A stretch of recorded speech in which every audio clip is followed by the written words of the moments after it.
Why, hello there. We're back with fun games that make me happy. It's been a bit. I don't remember everything that I had going on in this game before. I remember the broad strokes. I don't really remember where I left off, though. I think that Russia was about to invade any day now. My military hated me, and I'm pretty sure they're gonna coup me sometime. So that's kind of what I'm hoping to avoid, mostly. I'd like to avoid the military coup. And if I get past that, that's a victory. But if I do get past that, then I would like to avoid getting invaded by Russia. That would be nice. But in terms of what all I was doing, I don't exactly remember. New governor of Persia. It's been a couple weeks. We've had other things going on. Condemned Supreme Court decision. There was indeed something going on with this guy. Who are you and what was your thing? There was like a whole, a distinguished British lawyer and civil rights activist. He said that the Constitution was no good. It went to the Supreme Court, but we said that that's fine. As a reminder for the urgent need for transformative change, emphasizing the importance of addressing the deep-rooted structural issues that continue to hinder progress. Same. Walker's capitalism versus Devereaux's reforms. Charles Devereaux, Dwight Walker. I want the capitalism because my country fucking sucks, and maybe the fucking stupid money man can fix it. What's I actually doing here? WPB, the Workers' Party of Bloody, has issued a strong condemnation of the Supreme Court's decision regarding the Ishval-Urson case.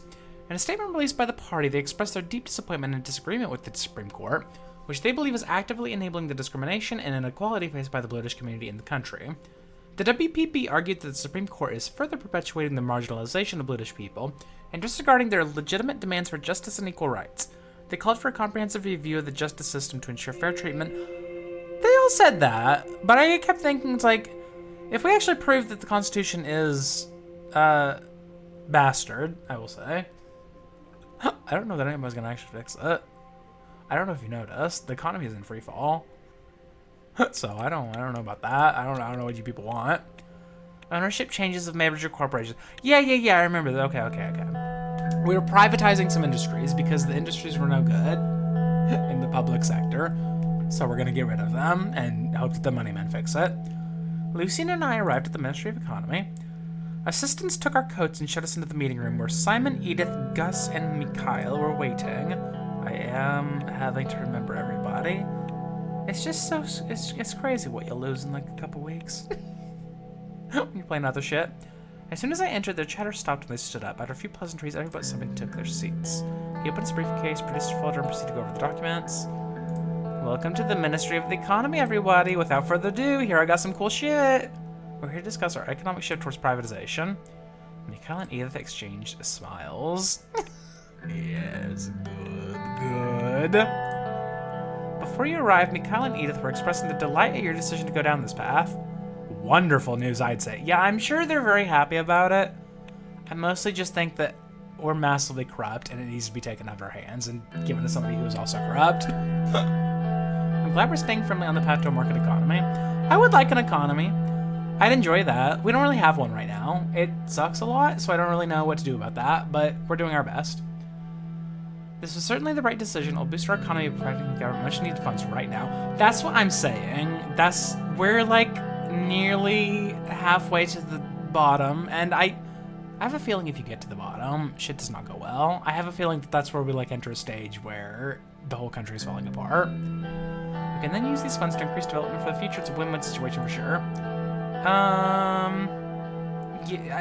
say we don't need the flattery, but sure, whatever. Certainly! I'm gonna make so much money from this. Let's move on to how we can go about implementing a plan. Turn to page 6. Swordfish State Corporation. Ooh, this was getting into like the specific corporations. I vaguely remember them. There was like 3 that they had me keep choosing from. As you can see on the document, the first company up for discussion, the Swordfish State Corporation. They've been around for half a century. Most recently, they have been handling a wide range of state construction projects. In their portfolio, they have government buildings, various infrastructure, state libraries, embassies, basically anything government related. Privatizing a company like this would certainly increase the government's budget. That, of course, would result in lots of opportunities for us to provide our citizens. The funds could also be used to boost our popularity, especially with elections approaching. What is the... Ooh, what is the actual date? Wait, what's the year? What time is it? Time for you to get a watch. Codex? Journal? Not that. I don't want that. Marcel Caranti, they were being corrupt. They wanted me, Steve Buscemi, I think that was Steve Buscemi. I think that was his character. I think he wanted me to get rid of one of the other guys. We'll see. Not to mention the various other areas in which we can and should spend money. However, there's one catch. What? The conservative majority of the USP would not like this decision at all. For them, these state companies are part and parcel of Swordfish identity. It will have consequences for us in the assembly. Have we, like, done the actual constitution thing yet? I don't think that's actually happened, which really fucking sucks.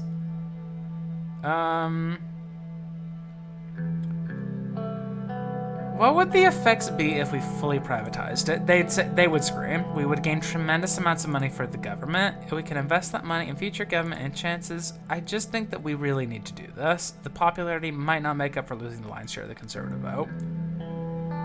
If we hurt the national pride, they'll turn on us. I'm against full privatization. We shouldn't make enemies at this stage. What if we sell a majority share? Because we have to sell something. Guys, we have to sell something. It's not an option not to do this. I can't keep signing checks that I don't have asked to cash.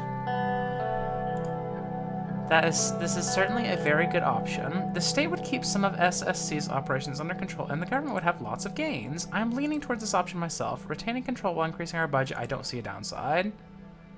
Okay. Everybody loves that a lot. They love that lots. I'm gonna have to see what the actual gains are here. If full privatization is like plus 20, it's happening, and you can't stop me. You can't stop me. Turn to page 26. Okay, that's a lot of pages we're skipping. Need a mining group. It's one of the largest mining corporations in Eastern Maricopa, let alone Swordland. They call themselves the leader of the world in coal. They certainly have enough evidence to back that up. Perhaps they're not as large as SSC, but we still have a lot to gain if they privatize them. To any extent, it's certainly a good option to gain enough capital to end the recession once and for all. It's one of the most valuable corporations of the last decade. I can vouch for that. I have personal experience with the company myself. It would be a great addition to any portfolio. What if I get rid of that one as well? What if I get rid of both of them? It would be a very profitable sell. I know many people would kill to have a portion of the company. I do think this is a good option. We could simply fully privatize Needham along with SSC to bring in a large influx of money to the government. You gotta tell me how much this is, man. You gotta tell me how much this is. Mr. President. I have to repeat myself, but fully privatizing one state-owned company, let alone two, will anger our conservative voter base. That, like, sucks. That, like, sucks a lot. All the budget in the world won't matter if you aren't reelected. I just don't know. I just don't know. When does this game end, do you think? How much do we care about getting reelected? Because I don't want to say the L word, D word, but I'm just saying if such an outlook were taken, it would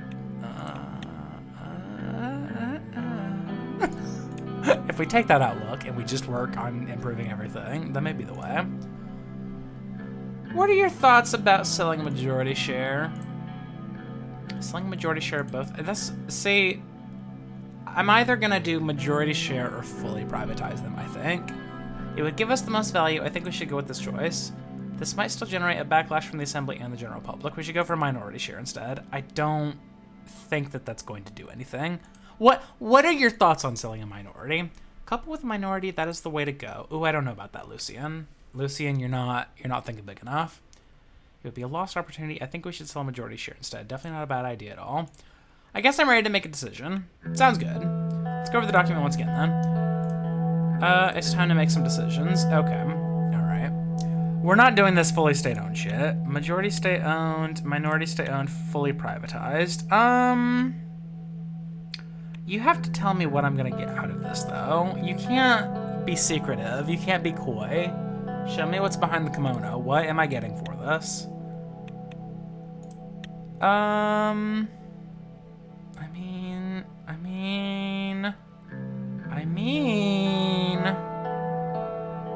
I do want to save and then see what these numbers are. They really should just tell me what the numbers will be, because that would change what I think. We could go with minority state-owned for sort of state and then fully privatized for the other one, I suppose. I don't know. It's the thing about it is it's still gonna piss them off, so it doesn't fucking matter. You may as well just get everything you can out of it, is my feeling. Like, if you're gonna piss them off, get everything you can. Because I don't think... You know what? Fucking goddamn put your money where your mouth is, dipshit. Privatized. I don't want to do it, but I could. Put your money where your mouth is, fully privatized. No, I don't wanna.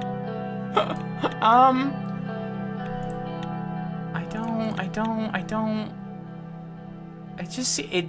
This gesture seems pointless to me because I'm certain that they're still going to fucking hate me. We're doing it. Fully privatized. Just do it. Are you sure about your decisions? No. I signed the document altering the ownership of the Big Four with a flourish. Simon leaned back in his chair. So, this is the path we are taking. I want to thank you, Mr. President. This decision will You didn't really say anything there, Simon. You didn't really actually say anything there. This decision will revitalize our economy. Eliminating recession completely is not so far off now. This better fucking change. If I do this and this doesn't change, I'm gonna scream. This will definitely show our trade partners that Swordland is moving in the right direction, which in turn will increase trust, which means more income. Excellent decision. The money men are saying yes. Lucian's gonna say you're stupid and idiot, but what does Lucian know? What does my strategist even know? Yes, fully privatizing a state corporation might give us the budgetary boost required to help us end the recession, but we can only pave the way forward for Swordland if we're leading the country from the top. I don't know that it matters. I'm here for a good time and not for a long time. Your decision will make us lose the support of many conservatives in the assembly. Happens. Of course, that includes the leader of the conservative wing of our own party, Gloria Tori.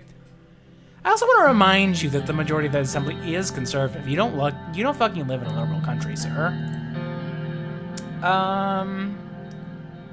Then get to it, dipshit. I think it'll be fine. You are being too optimistic. This is not reality. You must accept that that's not reality. I will see what we can do, but this might be the hardest task you've ever given me. Well, I'm so glad that I gave it to the best strategist in the world. Hell yeah.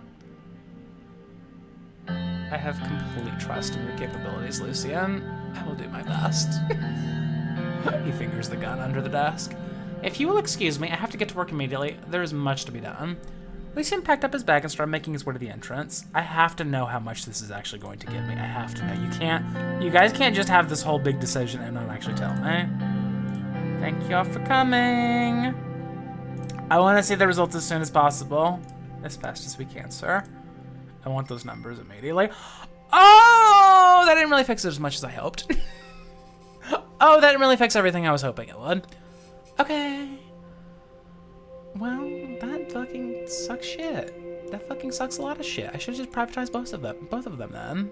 Fuck it. I wonder how it counted those. So is it 5? Huh.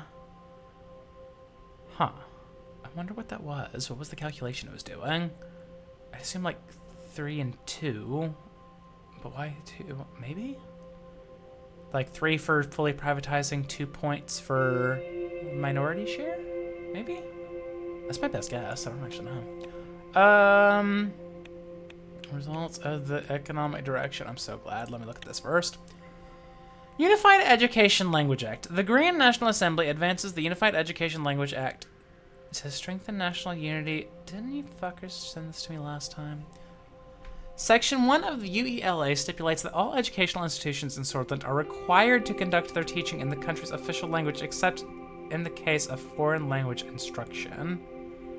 To offer courses in any language other than Swordish, institutions must explain explicit... Okay. Do I like this? I don't think I... Section 2 of the UELA establishes the enforcement procedures of the Act. Schools found to be in violation of these guidelines may face penalties which may include reduction or withdrawal of funding. In severe cases or cases of persistent noncompliance, total shutdowns may be enforced. This enforcement mechanism reinforces a unified language policy, ensuring a cohesive educational experience across the nation. I swear to God they sent this to me before. Did they change it in some way? Didn't you fuckers send this to me? Is there somewhere I can fucking see that? It's not exactly what I need. There's no,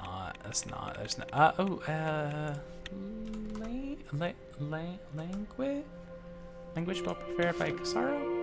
James to unify, Sordish, excluding specific foreign. Okay, so this is it. This is it. Can I? That's quite nice that that's there. I have not used it at all, but did that search everything? Okay, that did search everything. This seems stupid. This seems stupid. I don't see why that we need this. It seems dipshit.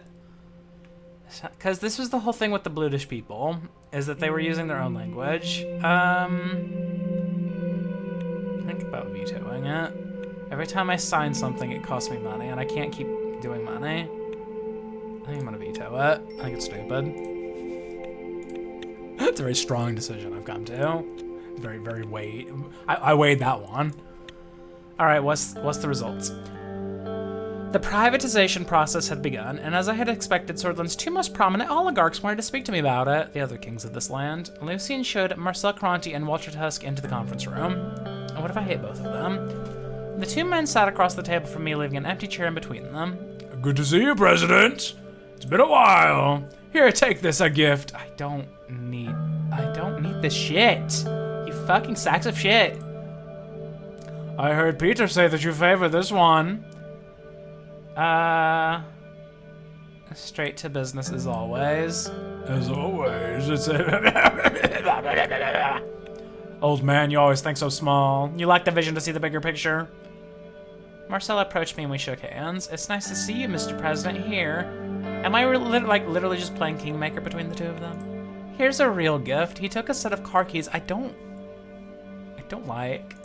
makes me sad. It makes me sad how openly they're doing this. I looked out the window. On the road leading to the palace, I saw a glittering, brand new Randerfini sports car, a car that only the richest of the richest in Swordland could afford. It's yours! I can't do that. I can't do that, you sons of bitches, you absolute scum and villainy. The money men are such assholes. They're so openly asshole too. You people suck. You people suck. I'm just trying to fix the economy and you always want to take it farther. I can't do that. I guess I'll do that stupid bullshit. Marcel shrugged. Suit yourself, dipshit. Little boy, do you think I can't do better? Me, Walter Tusk? Can you guys can we move on? Please take your seats. Lucian produced a set of documents and put on his reading. So, Mr. Tusk and Mr. Cronte, President Rain is about to sell private shares in Swordland's two largest national corps. And now you're here showering him with gifts. You're both clearly more skilled at business than you are at subterfuge. Yeah, it's not. It's very direct. It's very, very disgusting. So tell us, why do you deserve to claim these shares before they go on the general market? President, listen. You and I, haven't been on the best of terms lately. I keep being really corrupt, and you don't seem to like that. But I want to nurture a profitable relationship between us where we both win. These shares are very important to me. If I had them, I could do so much more for Swordland, so much more for you. We need to just put these on the market. I want actual money, not these fucking rich cocksuckers. I hate them. Do you want to get re-elected? No problem, I'll make sure of it. This is my offer to you. I will do whatever it takes to make you president for another term. Doesn't that sound great? Doesn't that sound fucking cool? Doesn't that sound fucking amazing? And what about you, Marcel? What do you fucking want? He can't do anything. He's not capable enough to... Mr. President asked me, not you. Before you spew those big words, make sure you can actually do it, Walter. Mr. President, first off, Mr. Tusk here is lying about the extent of his influence. True, he might have command over some people in the Assembly, but what he is sitting on top of right now was built by my father. I want to be straightforward with you. If you give me the shares, I'll topple this old man.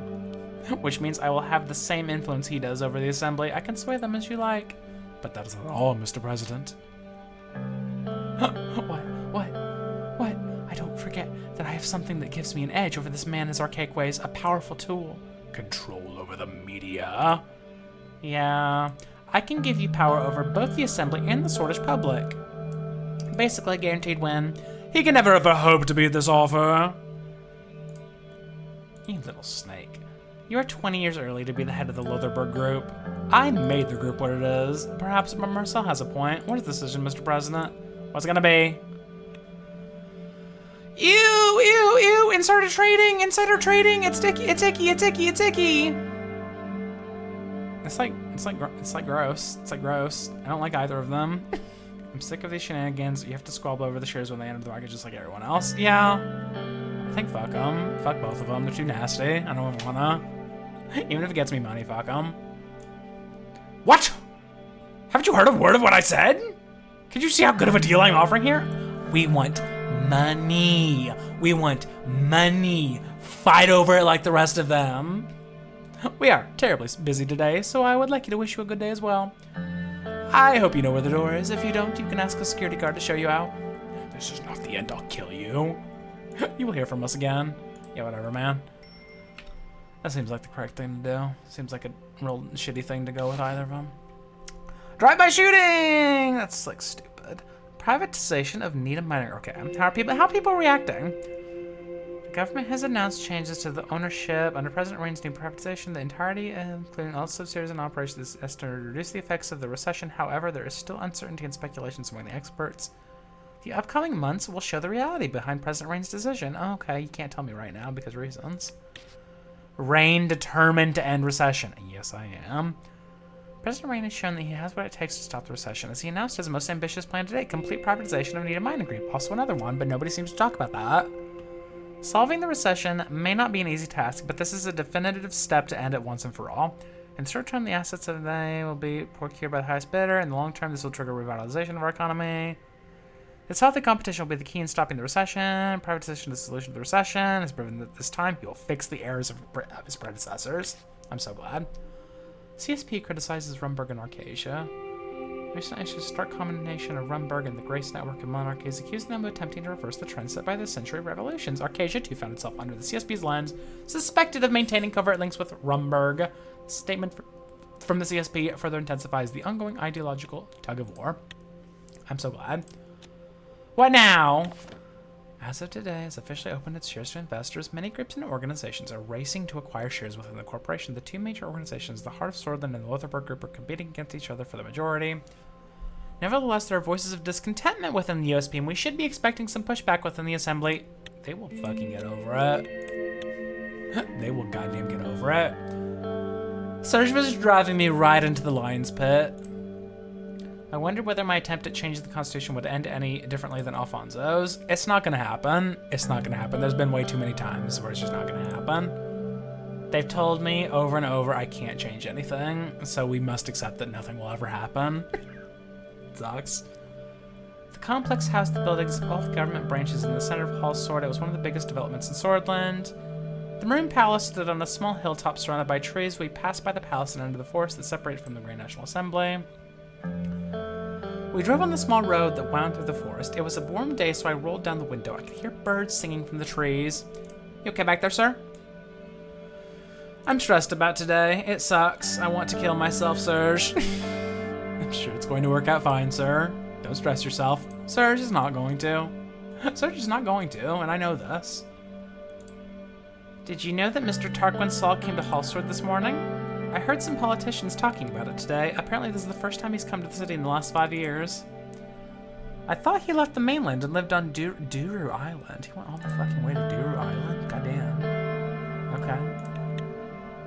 But they were saying he might be here to exercise his Member of Honor rights for the first time. Okay. Are you sure? Yes, sir. I overheard several men talking about it around the gardens of the Assembly. It could just be rumors, of course. Do you think he's here because of today's vote? Yeah.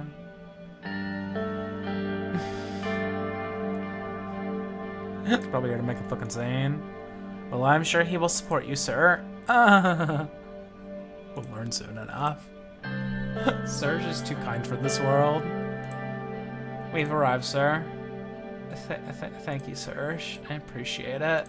Good luck with the vote! The door opened, revealed vast quarters of wood and white stone. I joined the crowd of people who were walking slowly. I noticed Lucian emerged from the crowd of packed politicians. He looked relieved when he saw me. Have you seen Vice President Vector? And he's nowhere to be found. That drunk sack of shit. I don't think he'll miss a vote this important. I hope you're right. He's a fucking sack of shit. He has to go.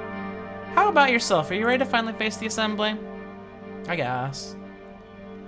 I've just heard something worrying from Serge. We'll address that later, so I come. Okay. Alright. After we were inside, Lucy and I separated to take our assigned seats. I went up to the mezzanine overlooking the hall and sat down. I waited as the MPs took their place in the hall one by one. I saw Gloria. She had a shotgun there. She pointed at me and licked her lips.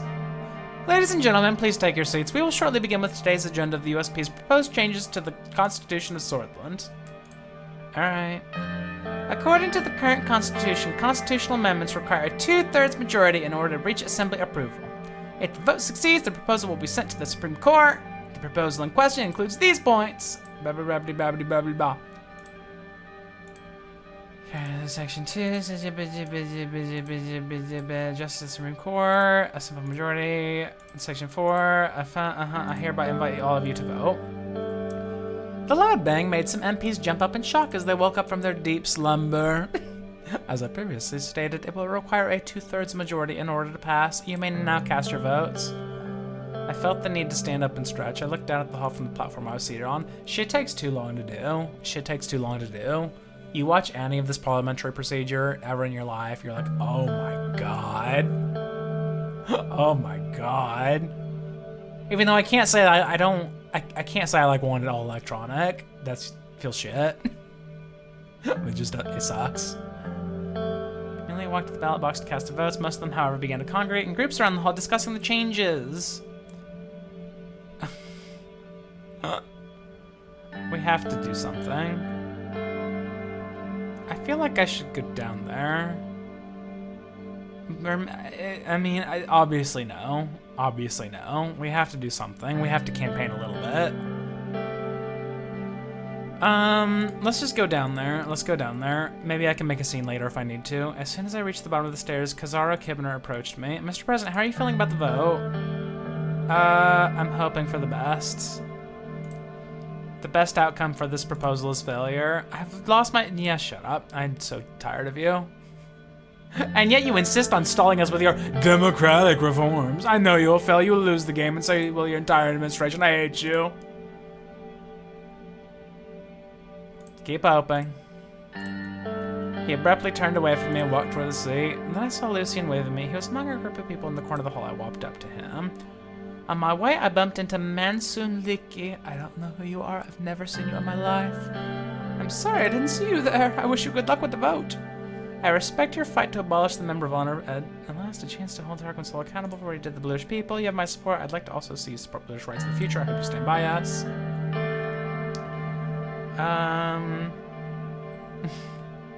Yeah, I don't think they really have any problems. It's like not an issue. You should shut up.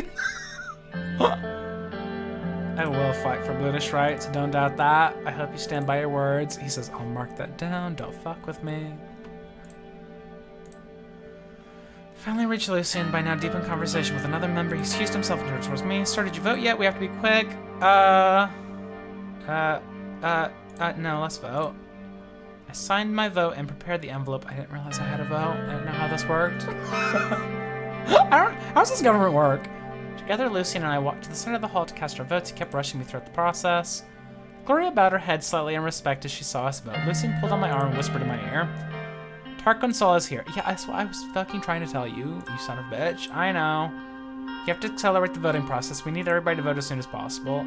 We don't know what he's capable of right now, but if assembly members see him, he might influence them against the proposal. That seems... Shouting, vote, vote, vote, hurry, hurry, get it in, is not a good decision, Lucian. I promise you that will not go well. Maybe he's here to support me. You think I should talk to him? I think I should just talk to him. I'd advise against that right now. The assembly must focus on the vote. Any confrontation between the two of you would draw their attention away. Let's just go back. Any noise to make? Well, I don't want to do any of these. You're asking craziness of me. I don't need to make a scene. We need to just go speak with him. It's perfectly reasonable to do that. That's not a weird thing. You say, hey, what up, fellow president? Say, how's it hanging, homie?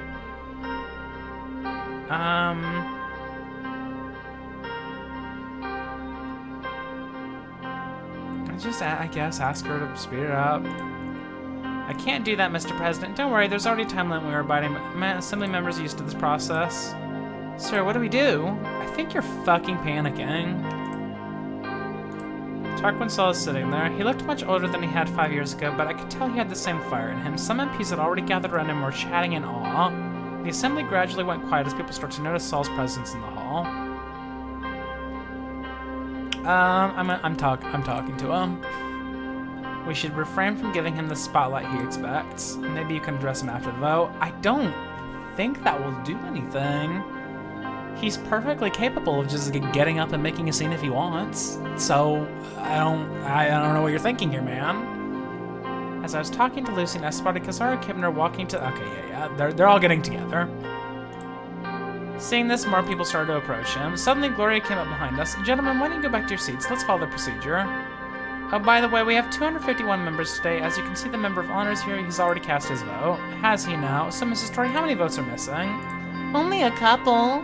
I just assassinated a couple of your liberals. Elvin, Claven, and 3 other men approached us with envelopes in their hands. And these must be them. Good day to you, gentlemen, Madam Speaker. Whatever. Just let it happen. There's nothing we can do. I'm sorry to take so long, Mr. President. There was a friend who needed more clarification. He gestured at the men behind him. Let's get this over with, gentlemen. Let's win this, Mr. President. He walked to his seat with a fist in the air.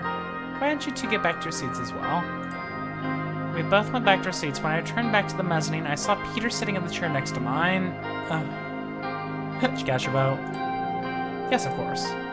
He looked at Gloria. She and her assistants counted the votes. The speaker's seat was only... Oh, okay, we're already done? I really hope this proposal goes through. I hope so, too. I don't think it will. How many votes left? Gloria looked at Peter. She looked annoyed. He said, are we there yet? Are we there yet? 136 ayes, 40 more votes to count. We need 30 out of the last 40. Damn. Shut up, Peter. There's hope. There's not hope. Come on. He said, come on, man. Peter pointed at when Friends Richter was sitting. Look at Friends over there. I'm sure he was behind this mess. You shouldn't have trusted him.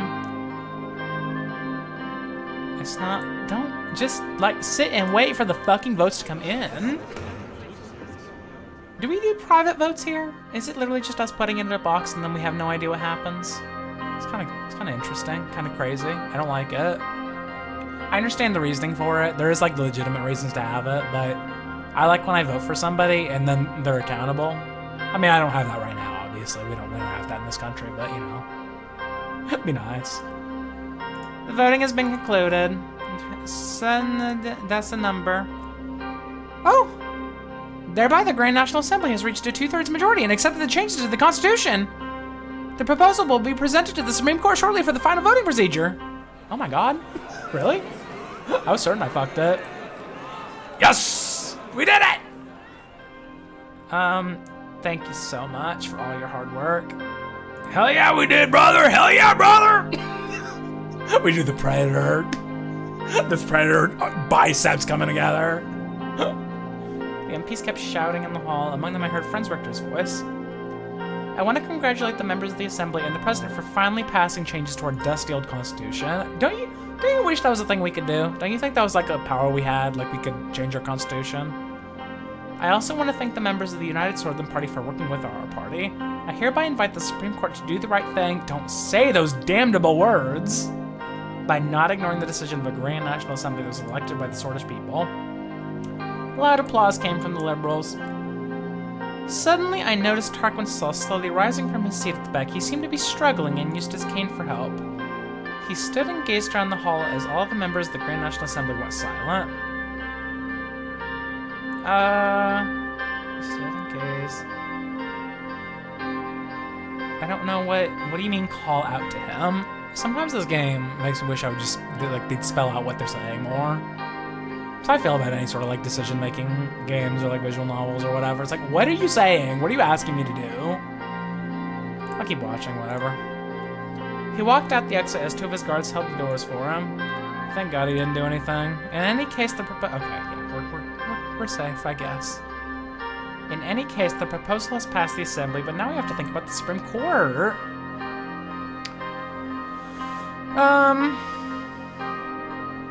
Let's enjoy the victory for now. Sure. Speaking of which, how about a celebratory... Peter, you sack of shit! You sack of shit! No, it's a bit much. After I talked with Peter about the vote, we both left the hall to discuss our next steps. We waited for Serge by the entrance. Did we have a victory? Was that a victory? Did we have an actual victory here? Constitutional... if I ever woke up and saw such a headline, I'd be shocked. Constitutional changes passed. Wow. What else did I do? There was a number of changes, and I don't remember all of them because that was forever ago when I made all that. Okay, so the Grand National Assembly of Swordsland on Friday approved the amendments. I officially announced the approval of the constitutional amendments. According to Tory, 167 lawmakers voted in favor, surpassing the... Oh my good God! Oh, I didn't know it was that close. There's no way. You're crazy. One member of Assembly abstained from voting in this session, attended by 251 members, including President Rain and Member of Honor Tarquin Saul. I wonder if it was Saul that did that. I wonder if he just showed up to see. Maybe he's cool. Saul, are you cool? Maybe he's cool. I mean, if you were a good person, you would feel a need to, like, if we're changing the Constitution, the honorable thing to do there would be to abstain. If they're considering getting rid of your power to vote. What craziness am I speaking? What fucking nonsensical craziness is that? Honorable. Next week on Friday, the Supreme Court will also vote on the amendments, ultimately deciding if the changes will be implemented or not. I don't think they will be. Richter congratulates President. After the successful passing of Anton Rain's constitutional reforms, Friends Richter had a private meeting with the President to congratulate him. Key to gathering the amount of votes needed, and in this meeting shows that the USP and the PFJP may remain in cahoots throughout the main... Yeah, we need to... Hey, brother. Let's lock arms, okay? Let's lock arms and make sure the Nazis never come to power, okay? We can do that. Wait, were you the Nazis? I don't think they were. I think they were the liberal ones. New Constitution account us surprised. In spite of heavy opposition and a special appearance from Old Man Tarquin Saul himself, Rain actually managed to get his constitutional reforms past the Assembly. We've been advocating for change to Saul's dusty constitution for years, although it's doubtful that the changes Rain is advocating are the same as those we have in mind. Shut up. Shut up. Wait, surely it's like public, right? The changes we're wanting to make are like public, right? This isn't like really behind closed doors. But yeah, that's kind of an interesting thing where if you have secret votes, it's not really democratic, but also people tend to vote more correct. So, I don't know. It sucks. The correct thing is to just vote correctly. Even if Rain decided to come down on the side of democracy and fairness, getting a proposal like this past Glory Tory's gavel must have required a great deal of compromise, and getting approval from the Supreme Court will require even more. I bet it will. Sucks. Don't think about it. That's the future. Okay. Lucy and Peter and I convened on the massive balcony of the palace. It was nice to catch a breeze in the increasing summer heat. Get a drink.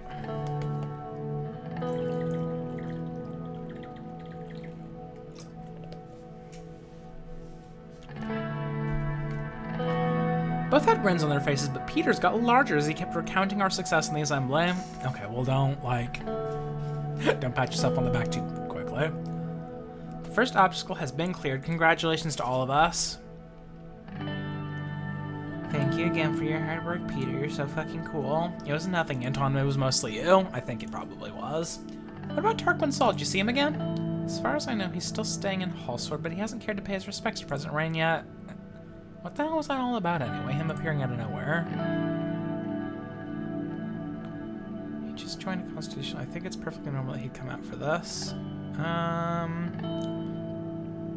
What do you think his real intention was? He wished to intimidate the assembly into rejecting our proposal, sir, and it seems to have failed, but we can't be sure. He might be there to work with the court. As long as he's around, he will always have influence over the republic he built. He should have seen this coming, but he has no authority anymore.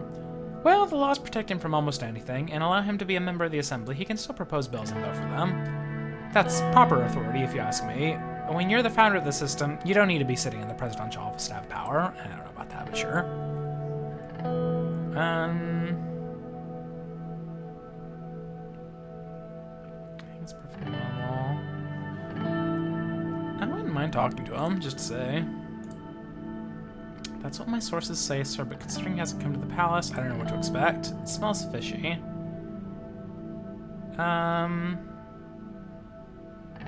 Just try reaching out to him. I'll do my best, sir. Let's now move on to our next steps. Yeah, we have the first hurdle cleared, but now we have the Council of Grumpy Old Men in our way. Yeah, they're fucking horrible. I wish certain things would happen to them. I have to say, that's a fitting description for the court, but unfortunately for us, they're more than that. They're our largest obstacle yet. Also, you're forgetting about Mrs. Edmonds. They are not all grumpy old men. Whatever her name is.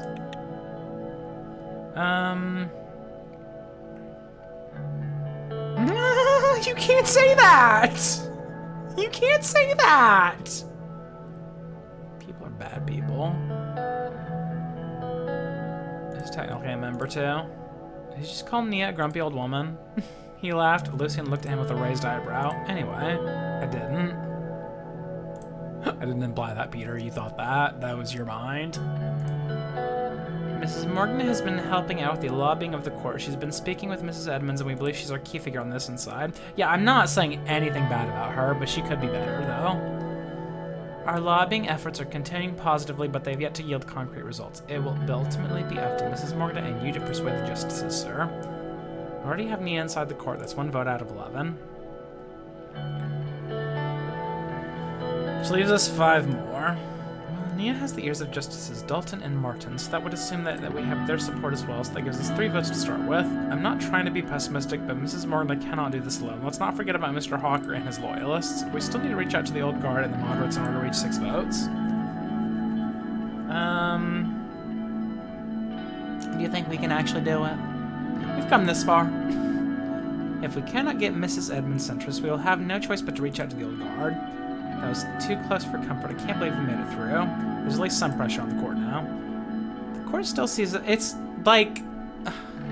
I know it's too close for comfort, but also when you think about it, like over 2/3 of the country wants a thing, and we're still like, well, I don't know if it'll happen. It's like, okay, all right. I say.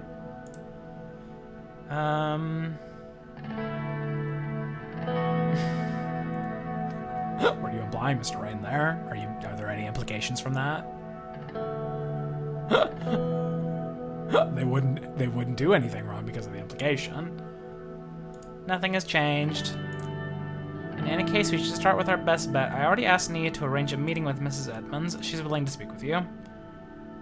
I don't know about that. I've had multiple people talk to me and they don't fucking want to do anything with me. They just spit in my face because this is a bad country. How about Heron Garak? Who? Him? Guy? I don't know him. He refused to speak with us. Okay. He refused to speak with you, Peter, but if the president can have a one-on-one, I'm sure he'll open up. Yeah, Peter, you're not... Listen, Peter, here's the thing. It was Friends Richter. He slowly walked up to us with a smile on his face. Afternoon, gentlemen. How are y'all doing? Afternoon, Miss Richter. I love you, thank you. You're a good man. You should have let me know you were coming. I would have planned a barbecue or something. Yeah. Yeah. I'm doing good, friends. Enjoying the victory at the assembly? Yeah, sure. I should congratulate you again for passing the proposal. You deserved it. We should also thank you for your efforts. You were of tremendous assistance. Friends bowed his head slightly in response. I'm looking forward to having many more cooperations between us and victories. I also hope you will do something about your promise at some point, Mr. President. Yeah, shut up. Lucy and Peter looked at me. I could feel Lucy's suspicious gaze. The time will come. I'll be waiting. Listen here, motherfuckers. Don't say nothing about me. Just because I had to make some backroom deals, alright? There's nothing wrong with that. I've conversed with Mrs. Morgan and Justice Zizek. We have at least 3 justices supporting the proposal. We must be united if we want to break them. We must also be seen as united more than ever. Therefore, I'd like to propose a proper alliance for the next elections. Ooh. And more in-depth collaboration throughout the rest of the current term. That sounds really cool. An alliance with the main opposition is too big. No. Shut up, don't ever speak again. Whatever part of my mind that came from, don't ever speak again. Glad we were able to work together on this. No. Yeah, I know, this is what we need to be doing. We need to be locking hands together and passing things. We need a proper alliance. It would surely put pressure on the old guard. Such a grand coalition has never happened in Sworthland before. We should show people that our parties can work together. What are you saying? What are you saying? Like we come together in common interests and like pass laws and stuff? It'd be crazy. It would surely have a great symbolic meaning, especially if we can change the Constitution. I'll reach out to you soon, but yeah, we need to be doing this before the vote. We must start organizing and announce it as soon as possible. Friends reached down in his pocket, fumbled with a handkerchief, and wiped the sweat of his forehead. Anyway, I'll leave you 3 to it. We should catch up soon. I'd rather get back inside now. The sun's getting intense. He walked back to the door and left the balcony. That was interesting. So are we seriously joining forces with the PFJP, huh? Yeah. Yes. Believe that will only be beneficial for our position. I think so. Actually, I agree. But a coalition government could make things much more difficult for us down the road. Peter's not entirely wrong. What's that supposed to mean? There's nothing wrong. A coalition government with the PFJP can mean a lot of things, but one thing is for sure. Once Mr. Richter enters our government, he'll be hard to get him to leave. We should be careful, sir. Oh no, I happen to agree with him on many things, so let's just move on. I think it's time to conclude our little meeting, sir. There was a tap on my shoulder. Olivia had joined us on the balcony. Pardon the interruption, gentlemen. Mr. President David Wishi is talking about the upcoming foreign policy meeting. I'll be right there. I will, sir. Congratulations on the victory, Mr. Rain. Peter. She looked Peter in the eye as she said this and ignored Lucy altogether. Peter's eyes followed her as she walked out. Peter, are you kidding me? Peter, are you kidding me? Really? Really? Peter, you have a family! Fuck my life. Fuck your life. Go fuck my fucking secretary, you son of a bitch. Go fuck her in the closet, you horrible sack of shit. Peter is no good. I don't know why we're friends with him. Do not like, do not enjoy. Invitation to the movie premiere. In today's press statement, Franz Richter congratulated President in his speech. He showed support for the USP leadership and called the Supreme Court to vote in favor of the proposal. Yeah, that's great. A high-level agent has escaped from Rumburg and seeks refuge in Sworthland. Ooh. Okay. A whistleblower from the Rumburg Security Bureau has escaped to Sworthland by crossing the border and turned himself to the authorities in Esterd. Agent Charlton Heston has promised to reveal extremely sensitive information about the development of a weapons program. We can give refuge or risk antagonizing Rumburg to set him back. I can totally see my military bitching at me either way I go for this. I can totally fucking see. Even though it would make all the sense in the world to fucking invite him in. I mean, I don't know why this would be public information, quite frankly, but sure. I'll have my military hate me, whatever, I don't give a shit. They already hate me, and they're already considering coupping me, so does it really matter? I don't think so. I had been invited to an exclusive preview of Alfred, oh my god, Alfred Hitchcock. Stanley Kubrick, one of them. New film, The Morning Shall Come. Although I wasn't in much of a movie-going mood, it would have been unpresidential not to attend. Really? Why? I guess. Not everybody can invite me to wherever they want. With his massive budget and Kubrick's directorial cachet, this drama was set to be a milestone for Sworthland's burgeoning film scene. Personally, though, I was just looking forward to spending some time with my family.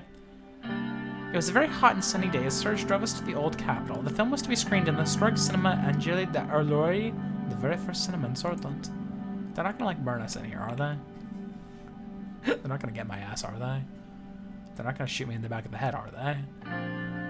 I gazed at the vast plains between Hallsword and Erlery as we drove on the H1. Serge had maxed out the air conditioning to keep the Cadilla comfortable. Frank fidgeted with his tie as he stared out the window. He's like, why do I have to fucking wear a tie to this? Worried about the university exam, son? Since when did you what are you fucking talking about? I'm literally changing the world. I have been nothing but kind to you. You don't have anything to stand on here, boy. I've been busy lately, but I'll always have time for you. What an honor, Your Highness. I hate children. Frank, don't talk to your fucking father that way. He's been working hard for this country. You're hurting me, Frank. You're hurting me.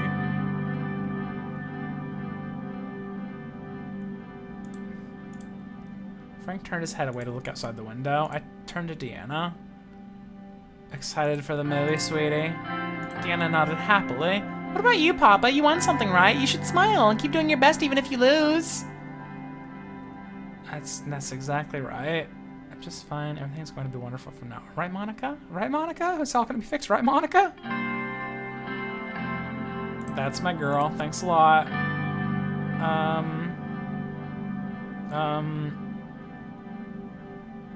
It's going to be wonderful, isn't it, Monica?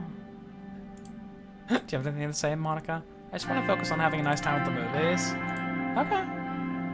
Serge rolled down the soundproof glass between us. Sir, we're about to enter Erlery. We'll be at the cinema in a few minutes. Thank you, Serge. I took a brief look outside as Serge rolled up the soundproof glass up again. I could see the many towers of Erlery rising over what was left of the old city walls. In the distance, there were several planes flying towards the city. As they got closer to us, I saw that they were military planes that looked like the sharp-edged Arcasian designs. They were probably headed for our new joint military base. Serge knocked on the glass and gestured forward. We were at the main square of Erlery, and the historic Cinema Anglais, the Cinema of Angels, were right in front of us. Is this the place? Yeah. It was an old Baroque-style corner building with walls that... It's weird how we have things that are the real world but are not this world. It's like, what is a Baroque? Tell me why that's named that. Oh, like, whatever, man. Nobody cares. People don't know what Baroque means. Shut up, move on.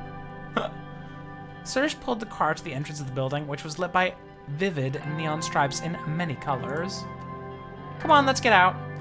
Serge opened the doors and we exited onto the red carpet. We were just about to enter the building when a journalist managed to block the path. Mr. President! Mr. President! Your constitutional reforms made it through the assembly. How do you feel about the chances with the Supreme Court? I trust the justices will make the right decision. Thank you, Mr. President. Were you aware that Tarquin Saul would be present at the proceedings? Yes. My driver told me. Before she could ask anything else, the guards ushered us inside the theater. I don't know why we're talking about anything. It would have probably been better to say no comment, but then I don't trust the journalists of this era. They would just publish. He said no comment really mysteriously. He's hiding something. Instead of the correct thing, where it's just like, well, they just leave it out, move on. In contrast with the cinema's Baroque-style exterior, the inside was modern and sleek with bare walls painted in black, red, and white. The film's cast and crew were already in the foyer with... Ooh, that's kind of cool. An actual premiere. We approached the crowd and were welcomed by the producers and the event organizers. Do I get to meet Stanley Kubrick himself? Alfred Kubrick? Alfred Hitchcock, Stanley Kubrick? One of them? You can't... If we're combining them into one director, you can't be doing that. They're like some of the best ever. You're like taking up a lot of talent and putting in one person. I would say Kubrick is one of my favorite directors. There's another one who might edge him out, but he's different. We know who am I speaking of. Madam, Mr. President, it's so good to see you here. Are you Kubrick? Kubrick directed a number of stage adaptations, including an adaptation for the famous Unger with an entirely British cast. The first one was Resident Carl. Controversial movie, socio-political commentary on Swordland, which is consistently ranked the greatest Swedish film ever made. Several film being screened. Eyes. Okay, no, it's Kubrick. It's Kubrick. Eyes wide open. Okay. Well, I figured, but I figured. He gently bowed at Monica and shook her hands. Kubrick, I love The Shining. Could you make The Shining right now? It's my favorite movie. It's an honor to meet you. I'm Alfred Kubrick. I am a big fan of your work. Frank snorted. I glanced at him and he innocently took a sip of his cola. It's very humbling to know that you've been watching and enjoying my movies. If you don't mind me asking, which one is your favorite? This one may... Oh, hang on.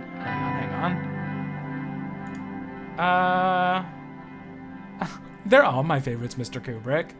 The man who saved... This sort of stream was nominated for best four. That's one I actually know. I assume that these are all options, but... I'm gonna say the sort of stream. I'm gonna say that one, even though I wanted to say The Shining. Then you might enjoy this one too. I'll admit, I didn't expect you to be such a cinephile. I've gone through the American film history's top 100. Kubrick, what do you fucking think you're talking about? Why don't we take this? Frank can shut the fuck up. Frank can shut the fuck up. I love movies. In real life, I don't know about this character. If it allows me to have him like movies, I will. It was a period drama set in the 1870s about a Swedish soldier who pursued a doomed romance with a widowed British farmer during the conquest of Persia. As the credits rolled, I made an early exit to use the men's room. I was washing my hands when I heard an unmistakable voice behind me. So what did you think? Tarquin Saul leaned on his cane. He had the same frail appearance I'd noticed at the assembly meeting, yet up close I could still sense the raw magnetism that had kept him in power for 20 years. Found the plot questionable, but it certainly looks spectacular. What about yourself? Sentimental pablum for the enjoyment of housewives only, and for a period piece, the script contained far too many anachronisms. Well, that's not Kubrick. Kubrick is very particular. Totes! He's not, like, speaking another language, you son of a bitch. Just speak normally with him.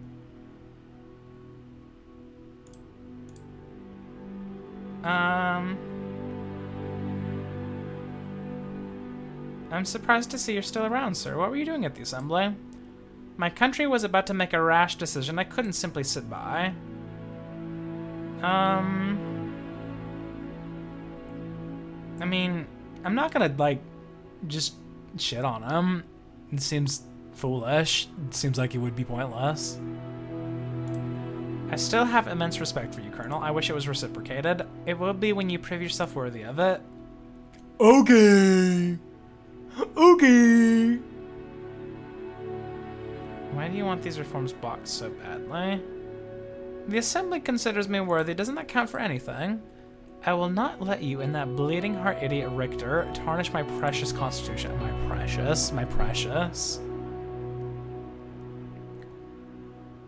I'm just doing this for the good of the country, man. I don't know what to tell you.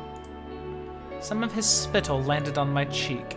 You'll find out soon enough how your country repays you for your goodness. He slipped past me and out the door. I mean, I don't know what else to do. I don't know what else to do with him. Saul's security staff and mine were now clustered outside the washroom, forming a buffer against the large crowd that had gathered. What were the presidents doing at the bathroom together? That's Tarquin Saul, I heard someone scream. His guards closed around him and mine around me. By the time the chaos subsided, I was back in the car with my family and Saul was long gone. Okay. Alright. What fucking stupid news we have about that shit? Even though it wasn't anything. It looked like nothing happened. Sordland faces mounting threat from BFF terrorists. Yeah, that sucks. Fix it, please. Rain and Saul meet at Kubrick screening. The recent exclusive screening of Alfred Kubrick's new film, The Morning Shall Come, was attended by an unexpected guest, former President Tarquin Saul, really seen. Current president was also in attendance, and the two men were seen together. We're unified. Unified. New law on the Swedish language vetoed. After the approval of the Grand National Assembly by majority vote on Thursday following a 3-hour debate, Suzerain, who campaigned heavily for the bill, criticized President Rain for his decision to veto the act and contained much vital new rules that would... Yeah, whatever, man. And protected the integrity of Swedish language and identity. Wait, I thought... National Front Party. No, you're the asshole. You're the... Yeah, no, I know what I'm talking about. Let me question myself. That's what it does, man. If you don't know what you're reading, it'll fucking fuck you up. One film, two very special guests. An exclusive screening of... This is not news, people. This is not like, not front page news. What are you talking about? But not for the content of the PRE drama itself. Instead, the film's overshadowed by the two political figures in attendance, President Rain, who made a trip from Hallsword, and Tarquin Saul, barely seen on the mainland. It was rumored the two of them spoke in the washroom following the film. What did we say? What did we say? Washroom Summit! What are Rain and Saul hiding? At a screening of Alfred Kubrick's overblown sob story, The Morning Shall Come, President Rain and former President Saul were seen exiting the men's room together. While an illicit assignation is not out of the question, it is far more likely the two inveterate politicians. What are you talking about? You suck shit. You suck shit. Rain vetoes racist language bill. But he's also an asshole. Fucking pick a side. It literally was nothing, but pry if you must. It's the least he could have done. Anton Rain struck down a proposal from the NFP's Kazaro Kibner that would have made Sordish the only language. I want to see who all proposes everything. I want it to be like color-coded for my convenience. It would have the Sordish the only language allowed in the country with rare individual exceptions. Presented as a measure to promote integration and unity, the bill was a slap in the face to Swordland's Bludish population and other non-Sordish speakers, not to mention an outright denial of the diversity that makes this country what it is. Kibner must not be happy about this, but we are. Glad. Swordland accepts whistleblower. This should not be in the papers. Who is Charlton Heston? What does he know? That's the question of the day, as President Rain has agreed to grant refuge of this rogue national security agent from Rumburg. I don't know. I wish I had more information before I had made that decision, but it is what it is. After escaping Swordland, Heston promised to reveal sensitive government information in exchange for asylum. Whether Rain's decision will be worth anger and possible retaliation remains to be seen. If they fucking invade me over that, they can die in hell. A ceremonial duty for the Day of Dissension. That sounds like stupid religious bullshit. Briefing on the diplomatic strategy. I want those more, I think. I'll go home because these fuckers keep fucking with me. My stupid son hates me. I arrived home from work, hung my jacket up, and put my briefcase in the hall. I paused awaiting my usual greeting from my wife and daughter. Deanna was out at one of her after school art classes, I remember, but where was Monica? Monica, what's going on? I entered to find Monica sitting on the sofa, a letter in her hands and a look of despair on her face. Darling, what's wrong? Monica briefly rested her head on my shoulder, then handed me the letter. It's from the Department of Education. Frank's university exam results are in. Oh. Howdy do. See for yourself. Ooh, he is really acting out. He really wants attention. I looked at the page. Below Frank's name and address, his score was written 435 points out of a total of 1,000. At the bottom of the letter, the word failed was stamped in red. All those years of effort, all those private lessons, all down the drain. Does he know the results yet? I think he surely does. No, but he should be back from school soon. I just don't understand. Frank's a smart boy. Why would he sabotage himself like this? I heard a key turning to the front, or in the front door. Frank stomped in and was about to go straight upstairs when he noticed us both in the living room. Mom, Dad, what's going on? I mean, have a seat, Frank. He took a seat across from us and I handed him the letter. Started reading it. Oh shit. You're a fucking disappointment. You deserve to die.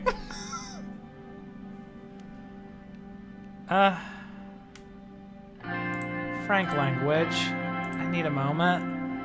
He went to the kitchen sink and washed his face. A moment later, he came back. I never thought this would happen. I'm so sorry. What do you mean?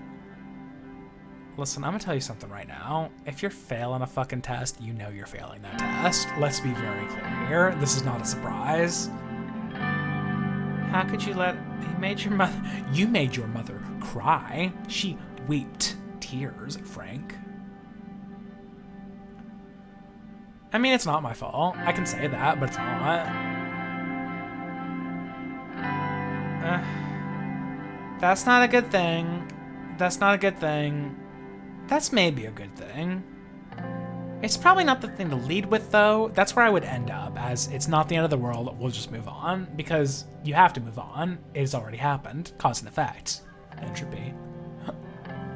I'll say it's my fault at first. You should have taken a break from running the country to help your loser son. Frank looked close to tears. Monica put her hand on his shoulder. Yeah, I don't think hitting him here is going to help anything. It's going to be okay, but you really should have studied harder, Frank. I know. So what am I supposed to do now? It's the only place they'll have you. I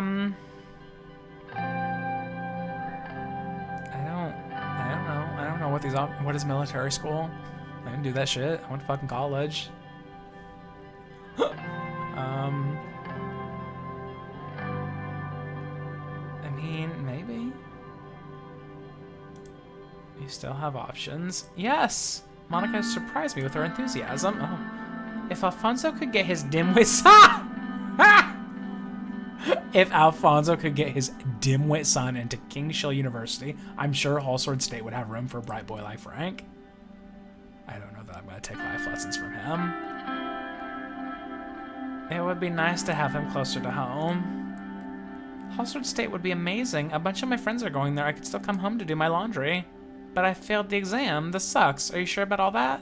Isn't it technically illegal?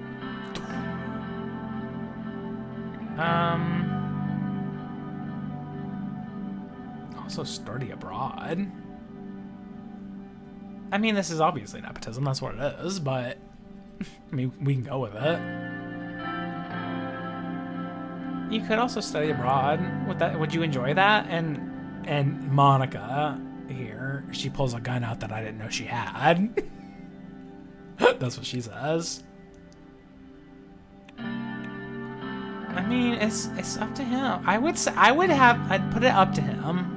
I'd say, I would be quite honest, like, I might be able to pull some strings for you, if that's what you want to do. Or you could try studying abroad. I get it, if that's an option. I don't fucking know. You could also study abroad. With enough money, I could get you into Harcourt and Arcadia. It's one of the best universities in the world. That sounds great, actually. Anton, I want him to stay in Swordland! Mom, I've got to get out and experience the world sometime. In Arcadia, people might see me as something more important than just the president's son. I still don't like it, but I understand. What do you think, Anton? Ooh! Ooh, baby! Ooh, that's a lot of money. I should have been more corrupt. Hallsword State is the right decision after all. I won't influence. The military is the right choice. I would ask him what he wants.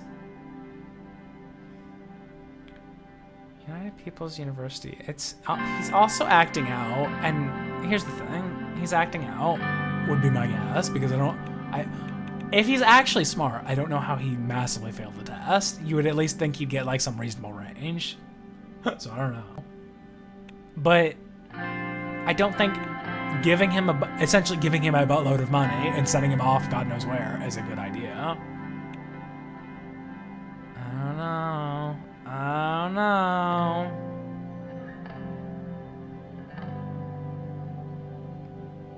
He could also just go into the military, I guess, if you wanted that. It might straighten his ass out. Like it says son of the president also. Like that's his like official title. That's so much money. That's so much fucking money.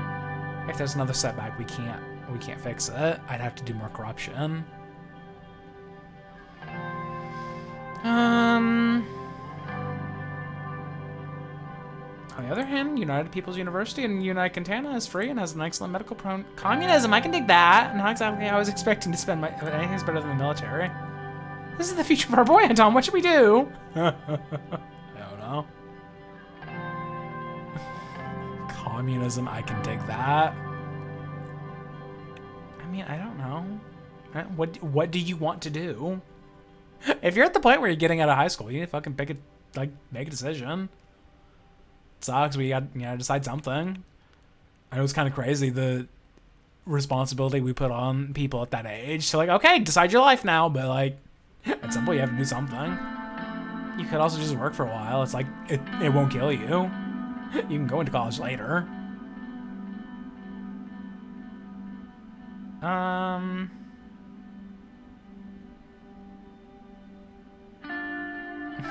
What does that mean, though? I've been a good goddamn president. I can be a bad once in a while. Monica let out a long exhale. What a day. Who's hungry for dinner?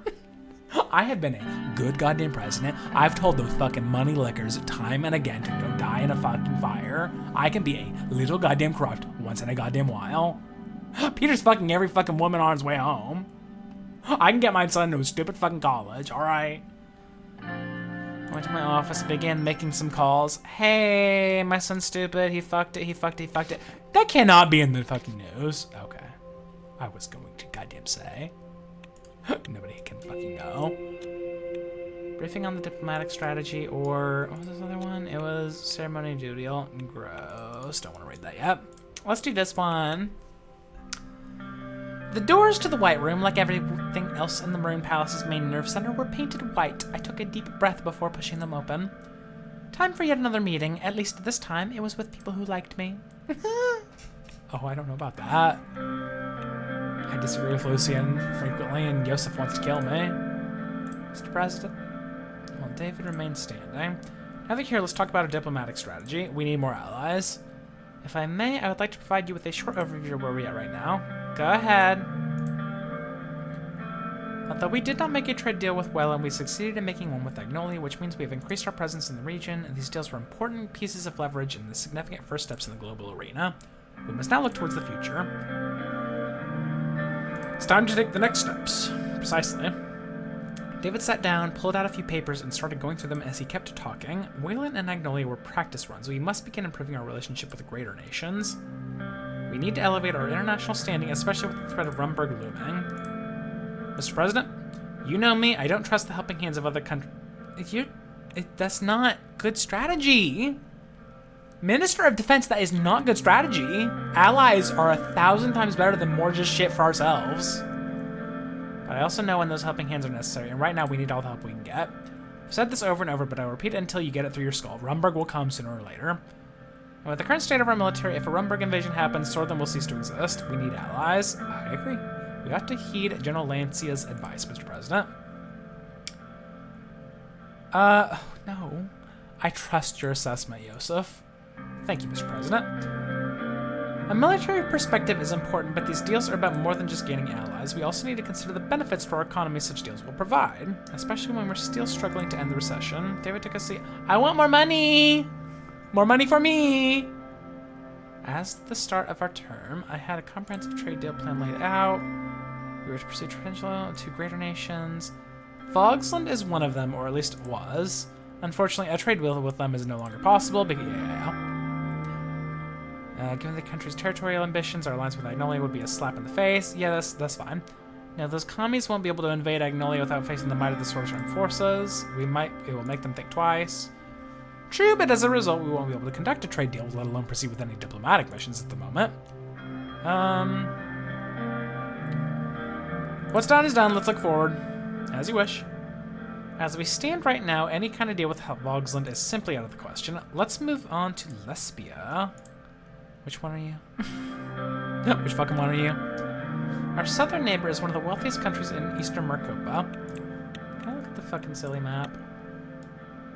Okay, they're the southern, yeah.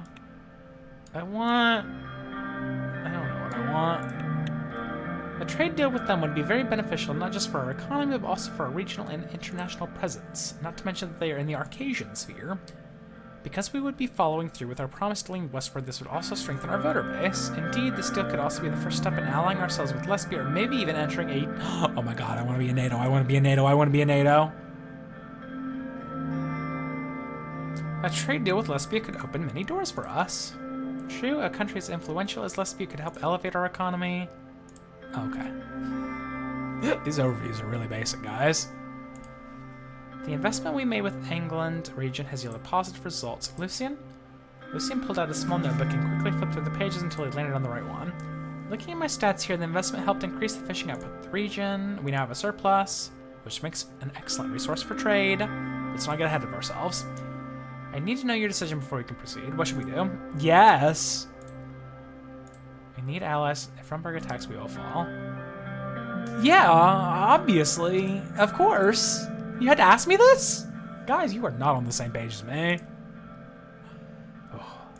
Okay. Who would not do that? Who would say no? What kind of dipshit? What kind of moron? What kind of fucking goddamn stupid moron, idiot, dipshit? Isolated polio cases seen in Bersia. Great. Polio cases explode in Bersia. Weird how that works. Weird how that works. Rain will visit Lesbia for a trade deal. Please trade with me and also ally if you would. I'd like allies. Please, please, please. Currency loses value against Arcasian Lira. Sword of Shrine has steadily been slipping against the Arcasian Lira, though the exchange rate has not yet approached the all-time low reached during the Alfonso administration. I'm so glad. Alright, what is this? Was this shit? Governor Kroll has issued a warning to the residents of Bersia, urging them to remain vigilant against the threat of Golkandist extremists and potential violence targeting the Destinurist community. The governor expressed concerns about rising tensions between the two Nurist groups, specifically highlighting the threat that Golkandism poses for the region. Kroll emphasized the importance of maintaining peace and harmony within the special zone and called upon the residents to report any suspicious activities. Kroll was the new Nazi, wasn't he? Yeah, he was the one that got in, and we had no idea that was going to happen somehow. We were very confused about that. Peace and harmony and called upon residents to report any suspicious activities, assured that necessary measures would be taken. Yeah, okay, sure. Herbert Kroll assumes office. Yesterday, Herbert Kroll assumed the role of governor of the special zone of Bersia, succeeding former Governor Felix Braun, who was removed following the formal charges. Kroll, an experienced politician from the NFP and former deputy to Braun, pledged to prioritize stability and peace. Sure. His dedication to upholding the Constitution, ensuring the rights of all swords are respected, irrespective of their ethnicity or background. That would be great. Morning haze surrounded the city of Dare as the sun dawned on the day of Dissension. The holiest day of the Nerdy religion, it celebrated the first message received from God by Saint Dost and his 30 disciples. Sure. Whatever. As per tradition, the celebration was held inside the Arch Sanctuary of Dost Nerity, closed to the public eye. This is whenever we ask the politicians, what do you think about that? I'm like, you go, stop talking to me. I can't say what I actually think here, because it will ruin me for stupid reasons. This year was going to be televised. Oh, okay. This was Lucian's idea. As he saw it, granted people a rare glimpse of the grand ceremony, and showing them how seriously the president took this holy event would ease any tensions that lingered in the region. And so he arrived at the... It seems like an easy thing to go wrong, Lucian. Are you a bastard? Are you a little fucking mole? I don't know. So we arrived at the largest cathedral. A huge crowd gathered. This will work out well, trust me, sir. Of course, that's only if the prayer is done completely correctly. Please don't forget the order. Uh-huh. I will remember that really well and good, okay? I'm gonna remember that. First, you will need to grasp the holy scepter with your left hand, then touch the altar with your right, kneel before the archpriest, and wait for him to put the sword on your shoulder. Okay, so there's actually more is what you're saying. There's actually more is what you're saying. Okay. What we're going to do is I'm going to take a picture of that because in any reasonable world, I would just practice it until I remember it. I don't need to remember this right now, okay? Pretty straightforward, isn't it? Sure, whatever. Yeah, sure. Very good. You will have to go first. I will come inside later and we will meet up after your part is done. Good luck, sir. Sure. I exited the car and was greeted by a chorus of cheers and camera flashes. I waved to the people as I made my way to the grand gates. The Arch Sanctuary was a sight to see. With its towering visage, it cast a shadow over a large portion of the city. I had to crane my neck to see the narrow spires at the top. Just standing next to it made me feel awe and dread in equal measure. It's exactly what the church wants. As I reached the gates, I spotted my welcoming committee. The archpriest and his disciples were waiting for my arrival. At my approach, they all bowed their heads in respect. The archpriest gave me an infectious smile as he straightened back up. Tall and handsome in his mid-50s, he was one of the youngest and most Him? What? Come again? He has wrinkles all over. Okay. He's one of the youngest ones, alright. Some of his more avid followers even likened him to Saint Dost. Ooh. Mr. President, praise God. It is a blessing to see you on our most holy day again. Welcome, welcome. Is that a fucking part of something I need to be caring about? Is that some shit I need to be doing?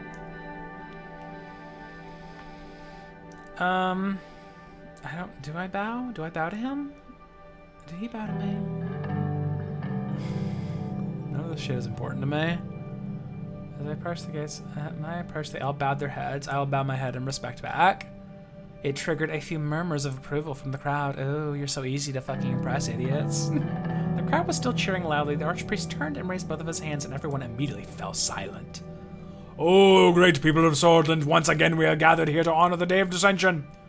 I am indescribably happy to be sharing this moment with you, as well as every blood and sword, old and young, tuning into the television to watch this holy commemoration. Along with our leader of our great nation, I say, let the holy day begin. Stay far from evil, O sons and daughters, for evil hides itself under many disguises such as blasphemy, apostasy, alcohol, fucking secretaries. Be good, my children. Praise God. Praise Swordland. He smiled beatifically as the crowd burst into rapturous applause. After it subsided, he turned to me. Shall we move inside for your confession? What? My confession? Yes, just like last year. Every man must confess before the holy ceremony starts. Oh, okay, just give him some stupid bullshit. Give him some meaningless shit that if it got out, it won't matter. If it does get out, I'll know who. I'll have you killed, man. He led me through the main hall, which had a stratospheric ceiling and nursed icons lining the walls. We walked up a creaking spiral staircase to the top floor and finally arrived in front. It ain't like I've even done anything that bad, alright? It ain't even like I've done anything bad. He gestured towards a chair in the dark room. The room smelled of old mahogany and scented candles. The archpriest proceeded to light each and every one of the candles, one for each virtue and vice. Oh, it's a lot. I'll be right with you. He left the room. A minute later, I heard the sound of a sliding window right next to me. He spoke with a very soft voice. Anton Rain, speak. Speak and confess now before the one God, and may he repent your sins on the most holy day of dissension. I have not sinned. I don't know what you're talking about. I don't know if I'm cool enough. I just think I'm too perfect. You do carry a heavy burden on your shoulders, my son. What you have confessed is not a sin, but you may share your burden with me if you like. Oh. I'm trying to, but I don't know if the country is ready for it yet. Reformation is one of the tenets of Nurity, yet it must come slowly but surely. Anything else you'd like to actually confess? I don't think I've been a bad husband at all. I've been extremely kind to my wife, constantly. I've done everything for her. We'll say that. Family is the cornerstone of society. Under the watchful eyes of God, men are required to protect their wives and family, but God created us as complex creatures. At times, conflict rises among us. Tell me, what was your sin? I've been neglecting my family. Sure, whatever. Tragedy of neglect happens to all working men that feeds his family. Rejoice, God is kind in the matters of family. Anything else you'd like to confess? No, it's fine. I mean, I don't think either of those were sins, but sure, whatever, man. Whatever floats your boat, whatever makes you happy. I mean, they can't spin either of those as being bad, even if this motherfucker runs to the presses. What I said is, I work too hard, and I work too hard. So whatever. You are now forgiven before God, Anton Rain. May you never sin again. Oh, I wonder if they actually say that. Like, this time for sure. I know I come here every week, but this time for sure. I hate that shit. I hate that fucking shit. I think it's foul. I'm not religious, but that shit in particular is stupid and foul. For the confession to end, you must extinguish the candles representing each of your virtues and vices. With this, the once burning sins connected to you are now smoke and then nothing. Okay. Well done, Mr. President. Let's move on to my quarters before the ceremony. He led me through the 1,000-year-old corridors to his office. The smell of dust and old tomes was in the air, along with the scent of burning incense being prepared for the ceremony. Please have a seat. The wooden chair next to him looked like it might turn to dust at a single touch. I sat down gingerly. It was surprisingly sturdy. Are you ready for the ceremony? Yes, absolutely.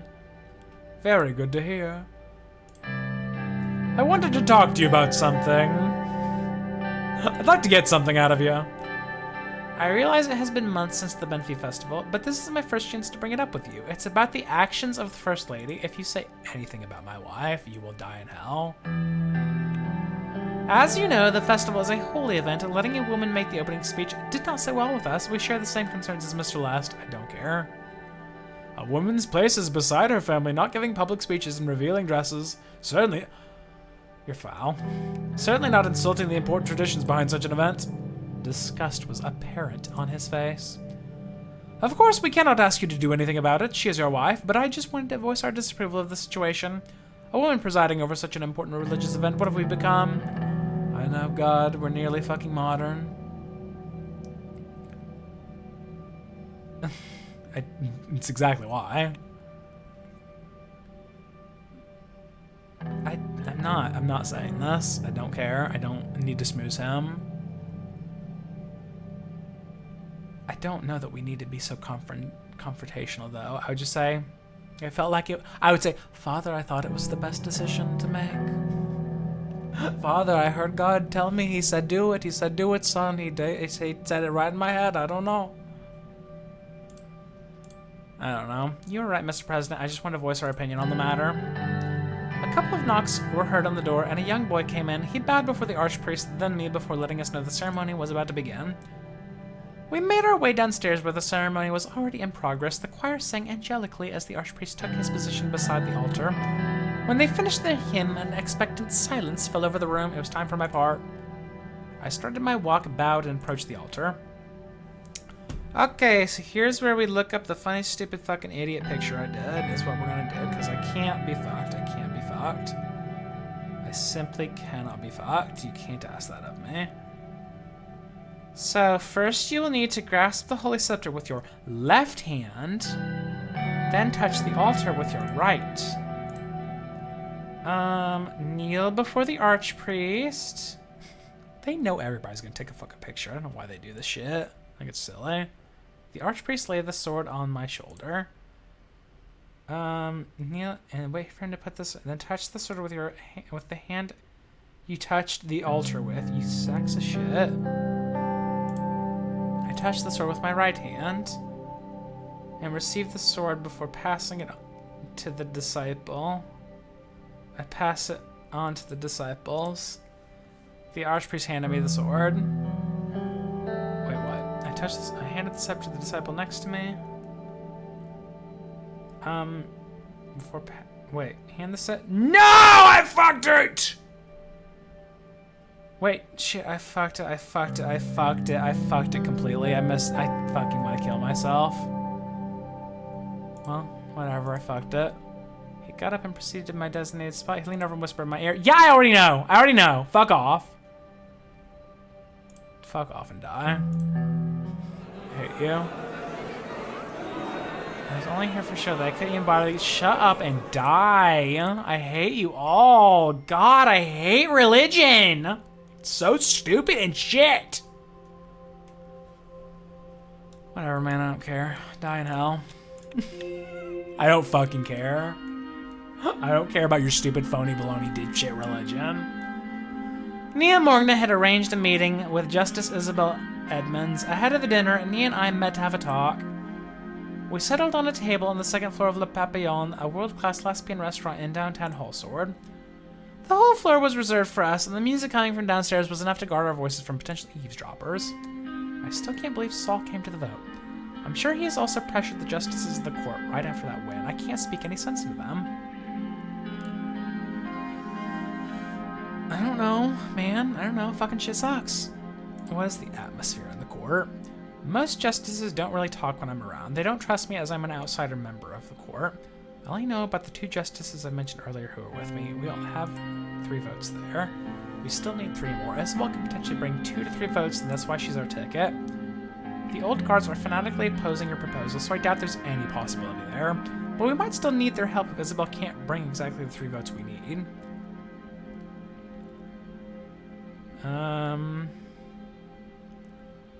What about Heron? I thought we could get to him. Heron is a possibility, yes. I dislike him, but if we really want to be sure, we might need him. A disgrace of a justice he is.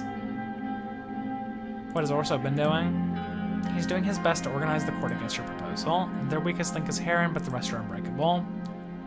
We need to talk to Heron then. Yes, we might need him for the last vote. You should call Lucian. He's been trying to deal with him. Do you think we can sway Edmonds? Yes, I think she's our best bet. We have a meeting with her now, after all. She's not openly protesting against the old guards, but she has told me about her concerns about them. She's certainly open to dialogue, but also skeptical. She seemed to be scared of a potential purge against the court. We can find common ground against the old guard. That's what I hope for too. Let's talk about our next steps. Well, the next step is speaking to Isabel, making sure she votes for the proposal, but also, the waiter approached him back in respect. Did you decide on the entree, sir? We have a guest coming. We'll wait for her to order. Of course, sir. I'll be around. Nia took a sip from her glass of water and looked at me.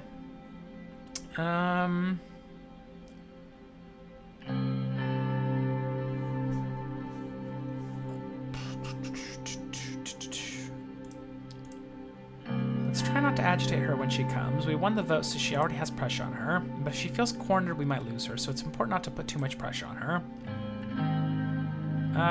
Okay. That's for the best. Suddenly, I noticed Justice Isabel Edmonds coming upstairs. She was wearing a plain dark gray dress that hid most of her features.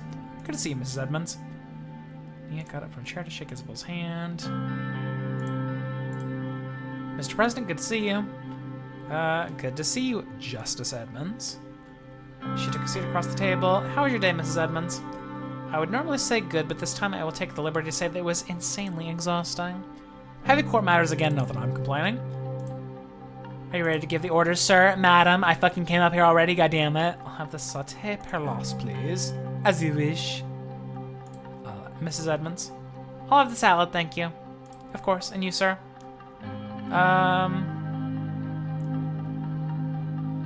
The liver fricassee, whatever the fuck that is. Whatever that shit I just rattled off is.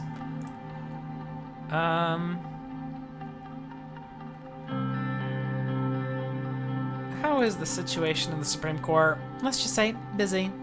She moved herself on the chair to be more comfortable. You know, Mr. President, since you tried to intervene with the court's decision on Mr. Urson's case, you created some hostility against yourself among my wing. But, first of all, I want to congratulate you on the successful vote in the Grand National Assembly.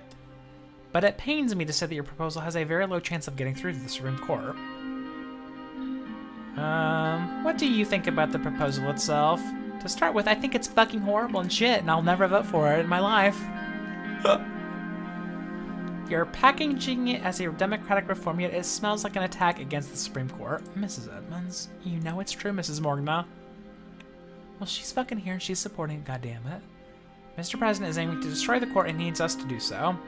Why should I vote for a proposal that will take away my immunity as a justice? Was this the proposed reform, impeaching a justice with the decision of the Assembly? The same Assembly that your party controls, by the way?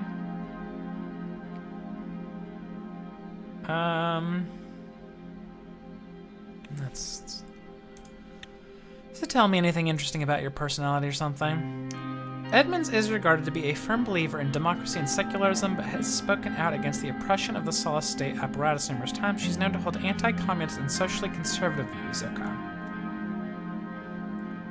We need proper balance of power, Mrs. Edmonds. Try to see the bigger picture. I mean, it may be good to just bring that up. But if she sees it as me directly attacking, she's like, oh, you're gonna kill me too, you're gonna kill me too! What if I just say that? What about it? You're already trying to take our right to vote on constitutional legislature and also open a way to impeach us, are you not? At that moment, the waiter came back from downstairs carrying plates of food. After seeing that we were in the midst of a discussion, he averted his eyes as he approached us. He quickly started serving the food, refilled our glasses. He placed the plate of Flamenco-style liver fricassee in front of me. It looked and smelled like heaven. It doesn't... I don't even know what that is. It sounds like liver that we've just like blended or something. And it's just like a pile on my plate. Bon appetit. Le France. The waiter bowed to us and quickly went downstairs. We wished each other a good meal as Isabel and Nia slowly started to eat. So, Mrs. Edmonds, are you still thinking the same about the old guard? Of course, nothing has changed. That's good, we still have that in common. It doesn't mean I will accept any proposal the old guard opposes, nor it means I will put the whole court under the bus. The impeachment clause about the justices affects all of us, after all. I understand your concerns. I also do not agree with that clause, but we must start somewhere. I'm supporting the president because he made this proposal with good intentions. Tell me, Mr. President, what are your real intentions?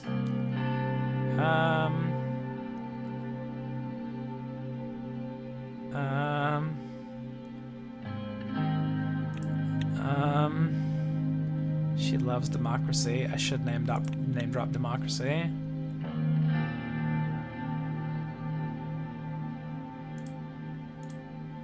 Better democracy by eliminating the justices whenever you want, by binding the court to the assembly to do their bidding.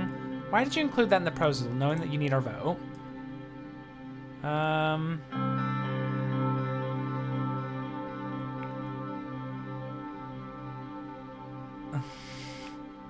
This can too easily be taken a bad way, I feel.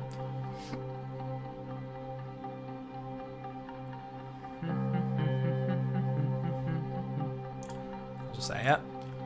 Look, I am in opposition to them and definitely stand against their dominance, but this is not the way. But let's say this proposal goes through. What will be your next move?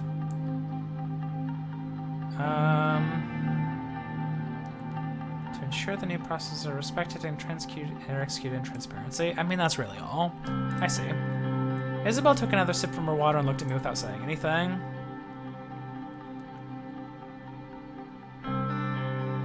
We have to be together in this.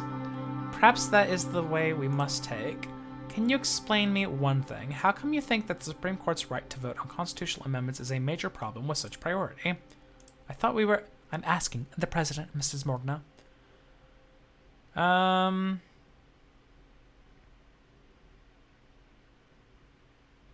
mean, yeah, it makes perfect sense.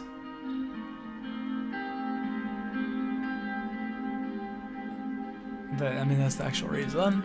They should be separate. So that's your position. I see. I don't know what to say, Mr. President. I think you're fucking crazy. But I'm torn about this proposal. Please, Mrs. Edmonds, we need your help. Just be honest. I'm also wondering, if you were in Saul's position, how would you have structured the Supreme Court? What do you even believe is its role? I think that it would do the judiciarying, okay? I would have done the same with my proposal today. What does that fucking mean? What do these words mean? Purely an advisory body for legislation in the High Criminal Court, no. It must have the power of judicial review and to strike down laws that are against the Constitution. I mean, not if we change the Constitution, as we're doing right now. I would have done the same with my proposal today. What do you mean I would have done the same with my proposal today? What does that mean? I want to fucking save and, like, see what this fucking means. The court protects the Constitution. I would have done the same with my proposal today. Sure, whatever, I don't know. So what do you think about judicial review? It gives the court an abrupt power over other branches. It plays an essential role.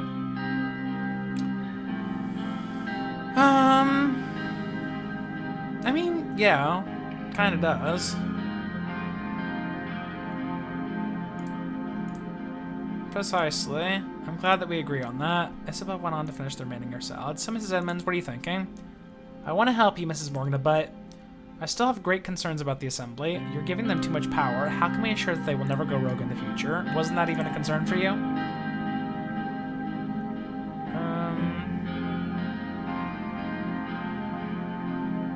Ooh, I don't know about saying that. She's gonna say, am I not democratic? I fucking love democracy.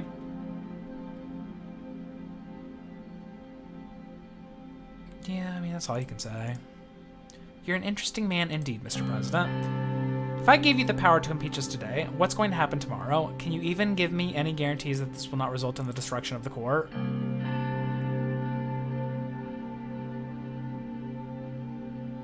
Yeah, no, I'm not about to do that. She took a sip from her glass. Well, I actually have to say this too. I'm really surprised that the proposal is abolishing the Member of Honor title. I support that part. Tell me, are you planning to put Saul on trial? Position. It must be respected as... No, even though I'm abolishing his position, he must be respected as the founder of our Second Republic. Yeah, he should just be a regular sort of citizen. I see. I also like that the proposal introduces term limits. That's another good point. Anyway, I don't have much else to say. You've decided then? Let's see. I'll stay silent for her. I think I can get behind this proposal. Oh, thank God. Thank you. I think I can get you the votes you need. I'll do my best to convince my group, but I can only speak for myself. That's all I can ask. That's great to hear you'll support us. Thank you. I see that we're all finished our meals too. I think it's time to conclude this meeting. Thank you for inviting me here. I feel like I passed a test. Thank you for coming. Thank you for the meeting, Mrs. Edmonds. Likewise. Goodbye. That's good news. Still need to reach out to more people. She won't be enough. We should. Should maybe talk to Lucien about other options. We may try reaching out to Heron if you want. A few minutes of thoughtful silence. We also got up from our seats and left the restaurant. It was a good start, but I was still uncertain if Isabel would be enough. I got in the presidential Cadilla, and Sirs started driving me home. Okay, I'm so glad. Everything is fucking happy and lovely and great. Rain disrespects the day of sunshine to die in hell. Blasphemy or incompetence, unbelievable. Oh my God, shut up. Shut up. Ooh, okay, you just want me to, like, actually bribe him. The vote of the Supreme Court draws near, and we need to sway Justice Heron Garachi to maximize our chances of winning the vote for a new constitution. After the initial rejection, we could bribe him, send Lucien or Nia to convince him to enter the negotiation table, or outright ignore the justice. Ignoring is stupid. That's stupid. I'd rather talk to him myself, if I could. He was a strong supporter of Tarquin Saul and the establishment, and he became one of the leading members of the USP. He previously served as the Speaker of the Assembly and advisor to President Tarquin Saul. Old Alfonso tried to isolate him within the party. In the same year, he was appointed as Justice to the Supreme Court. He became infamous for his obstructionist methods against President Uald Alfonso and his policies. I'm not really sure which of these two I trust more, is the thing. Nia kind of fucked up one thing. Lucien, I'm not so sure on. It may be better to just send her, but surely she's already talked to him. I'd rather talk to him myself if I could. I'll send Nia. Whatever works. Something's gonna work, right? Nia Morgana reported that he had half an hour long meeting with Justice. Reported that she had half an hour long meeting. Failed to reported that he had Nia Morgana reported that he had a half an hour long meeting with Justice Heron, but failed to convince him to meet with the president. She also said that she did her best to persuade him to support the proposal, but didn't get any proper answers. She expressed her deep apology for not bringing anything meaningful from her meeting with the justice. Nia. It's not the time. I should have fucking sent my goddamn guy. Back at the office, I was eagerly waiting for the decision of the Supreme Court. I want to reverse time so fucking bad. Peter and Pascal were with me too. Peter was slouching on the couch on the right side of the office and staring at the ceiling. Pascal sat across from me. He was also eagerly waiting for the results. But now there was nothing left to do but wait for the vote. Okay, just I don't know. I hope.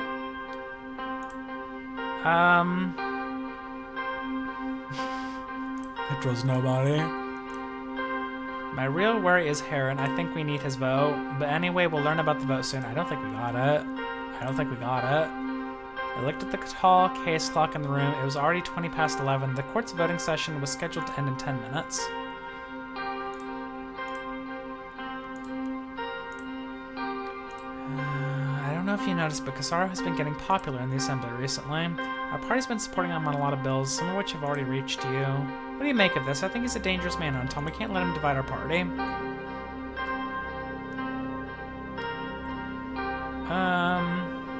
Watch him closely. I mean, what else do you want? His party only holds 40 seats, Anton, yet he manages to pass bills. Maybe we shouldn't allow our party to be so generous with what they support. seem to be in a very troubling situation regardless. I don't want to be so negative right as we're waiting for the results, but the political violence on the streets is not stopping. I'm not sure if this was the right time for reform. What else are we gonna fucking do? With the decrease in our law enforcement budget, I'm feeling very stressed about the future of our country. Everything's gonna fucking explode. Good day to you, Mr. President, Mr. Benowal. Am I interrupting you? What happened? The Chief Justice has sent you this. What? I don't know, a painting maybe? I'll just bring it to you. A framed photograph. It was an old black and white photograph of Tarquin Saul posing on a destroyed tank in Hallsword Square. The building behind him had thousands of bullet holes and clearly readable slogan, "Victory is close." Okay. You're so fucking cool. Nobody's obviously trying to send you a message. Hi, Livia! Hi! Do you like when we last fucked? Do you like my cock?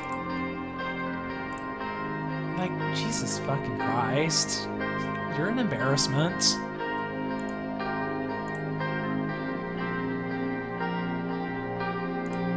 What do you think? Victory would be a bit close, huh? Orso's getting ahead of himself. I don't think it got through. Oh! Congratulations, sir! The constitutional changes are finalized with 6 justices voting for the proposal. What? Excuse me? Why are we winning? What's happening?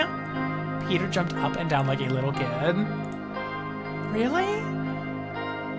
We have changed Saul's constitution of 1929. I am without words. We are writing history. Damn right we are. Peter approached to give me a hug. I fucking guess. You did well, Anton. Today's a big day. You must also start preparing a speech to announce the changes, sir. I'll go ahead and reach out to the cabinet. We can celebrate this together over a meeting. Can we get everybody in? Oh my god, we actually amended the Constitution. I didn't think that was possible. I didn't think we did that anymore. I think we did that like right at the beginning and then we never again. Crazy. Okay. We're like, oh. Presidential vetoes can be overruled. They can overrule me. They can get rid of me if they wanted. It's possible. I mean, it's how that works. It's how that happens. Appointment of ministers required by the Assembly. Presidential vetoes can be overruled. Presidential decrees removed. Seeks to enhance checks and balances. 2-term limit. Oh my god, I can only get 2 terms. Justice is impeachable by Assembly. Honorary membership abolished. Oh my god, fucking die. Constitution amendments require Assembly. According to Article 5, an amendment may be proposed by members of the Assembly with at least 150 signatures, a 2/3 majority. Oh my god. Workers' rights reform has successfully passed a comprehensive labor rights reform. What is happening? Fucking goddamn papers better be good. After the Grand National Assembly's approval of the proposed changes to the Constitution, the Supreme Court also voted in favor of the new Constitution on Friday, making the changes official. The new Constitution replaces several of the major sections that were seen as unchangeable, and which many sources saw as owing to its origins to the military rule of Cardinal Tarquin Saul from back in 1929. One of the key changes was taking the Supreme Court's vote on constitutional changes, allowing the Grand National Assembly of Swordsland to make changes to the Constitution without the Supreme Court's approval. This is a triumph for all Swordist citizens who love democracy and wanted change. Although some observers expressed disappointment that the new changes do not reflect the will of the people, many USP supporters reacted with jubilation in public spaces across Swordsland on Friday night. What will happen to the court? Many are asking what the new changes to the Constitution will mean for the Supreme Court. Recently, the government passed legal amendments that change the way the Supreme Court is structured. According to the new Constitution, on the legal grounds of unconstitutional behavior, a justice of the Supreme Court may be impeached by 2/3 of the majority. Justices will no longer enjoy absolute immunity, will be able to be impeached and tried for unconstitutional behavior. These new sets of laws raised questions about any future changes that may happen to the current composition of the Supreme Court. Will President Reign and his USP, which holds the majority in the Assembly, be able to use this law to dismiss any of the once untouchable members of the court and replace them with his own supporters? Whatever the case might be, we are all wondering what will happen to the Supreme Court and the new balanced structure that may be formed in the government. Oh my god. Fucking get in here, everybody! We fucked them up! We fucked them up! He looked exhausted. The cabinet has gathered in the White Room, sir. You're always wrong. You're always fucking wrong. I probably should have sent you, though. I bet he would have done better than fucking Nia. I wonder who the people, like, specific were that did not vote for me. The vice president will be opening the session soon. We can go whenever you're ready. How you holding up? It's nothing, sir. I'm ready and able as always. Are you sure? You can be honest with me. I'm always honest with you, sir. I'll admit, this last year was tough. Especially all that lobbying work, but it's nothing to break me down, sir. Trust me, I'm fine. Anything you'd like to say before we go in? I only want to congratulate you again, sir. You wrote history. I couldn't have done it without you. He's slightly bowed his head. I think we should go, go, sir. Vice President Vectron must have started the session already. When we entered the room, Peter was speaking to the cabinet members who were already seated around the table. As soon as they noticed me, they all stood up. Good day, everybody. Please have a seat. Peter turned towards me. Everybody except him took their seats. He stood right next to my chair in the middle. And here's our fucking president! Yeah! Here's fucking Stone Cold!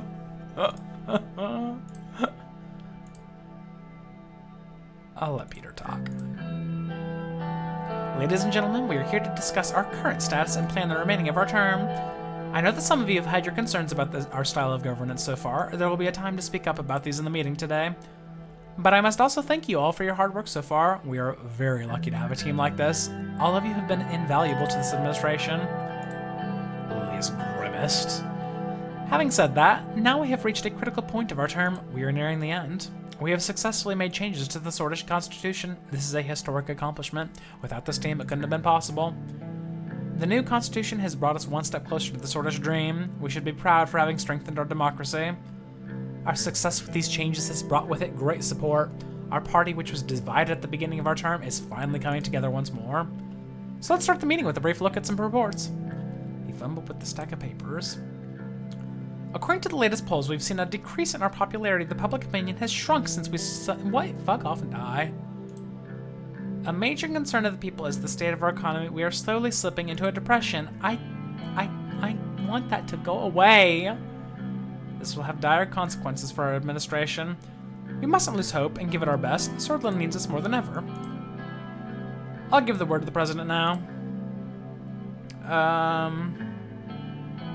Thank you, Peter. First I want to hear brief reports from each ministry. First I want to talk about our new focus and some of my plans. I'll hear from you first because I care about each of you. Peter gestured at Simon. He immediately stood up. Mr. President, dear colleagues. Mr. Vice President was pretty on point with his summary of the current economic status. He also used the word depression. He couldn't have been more correct. Our GDP has shrank by 15% last year. What do you mean? This downward trend has broken our economy over the last years. If we cannot contain this in time, it will end our term in the truest sense of the word, end depression. However, this is not yet reflected well with our debt situation. Our total national debt has increased about 85 billion Swordish Ren this year. If we maintain such a deficit over the next years, we will face a massive debt crisis, which could crash the economy. The Assembly is working on introducing new tax bills, which will generate more revenue for the government. These efforts will depend on the government deficit situation. On the other hand, unemployment has been seen no positive changes. Okay, so we're shit. We've done nothing, apparently, even though I've done a lot of things. Weird. There's been an increase in joblessness. It is now at 22%. We need immediate measures to tackle this. Why haven't we done that already? I don't know.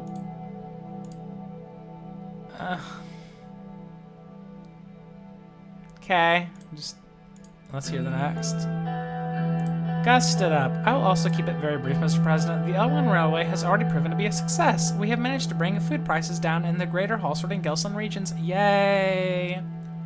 Our agriculture output has increased, and we are already seeing investments coming into rural areas. Our farmers are still suffering. Our ministry did its best by giving out subsidies to local farmers, but our agricultural production remains the same. We've only recorded some development in the England region, but our farmers in Gelston and Burge are still suffering. That will be all. Okay. Thank you. Mr. President, there are currently no major problems with the Ministry of Health. Oh my god. We are currently investigating some reports of a small polio outbreak around a village called Haymere. I believe we can get into more details in our policy meeting soon. These reports keep getting shorter. The Ministry of Defense has a very important report regarding our situation with Rumberg. The investigation showed that Rumberg was in fact weaponizing rebels against our state. We have learned that they may have been aiding the British rebels in Welland too. Our military must stand ready for any possible attack coming from Rumberg. We need more allies. We need to ally with fucking everybody so that they cannot invade us, because it will destroy them if they do. We've gathered intelligence regarding their military research and production. They are building a massive army. Our military has no means to stand against such a superior force if we do not deploy new tactics. We cannot let them threaten us like this.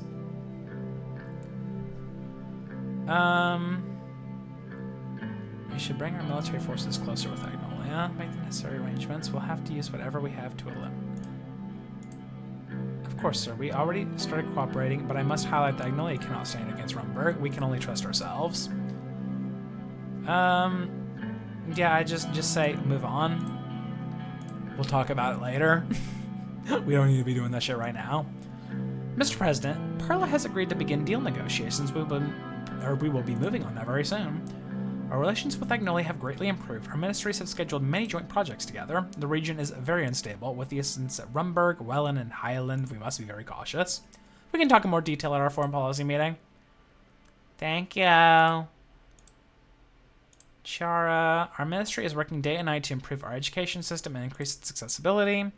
We've since built about 100 new schools and improved accessibility. We've accomplished a lot with our new curriculum. Our reforms will be greatly improving our output as a society. Mr. President, I hate you. That's all she says. Our police forces are still suffering. The regions of Bergia and Nargis are riddled with crime. We might need to implement some new measures soon, and we will provide you with a more detailed report at a later date. Unfortunately, after the departure of Governor Braun, the situation in the Special Zone has barely changed.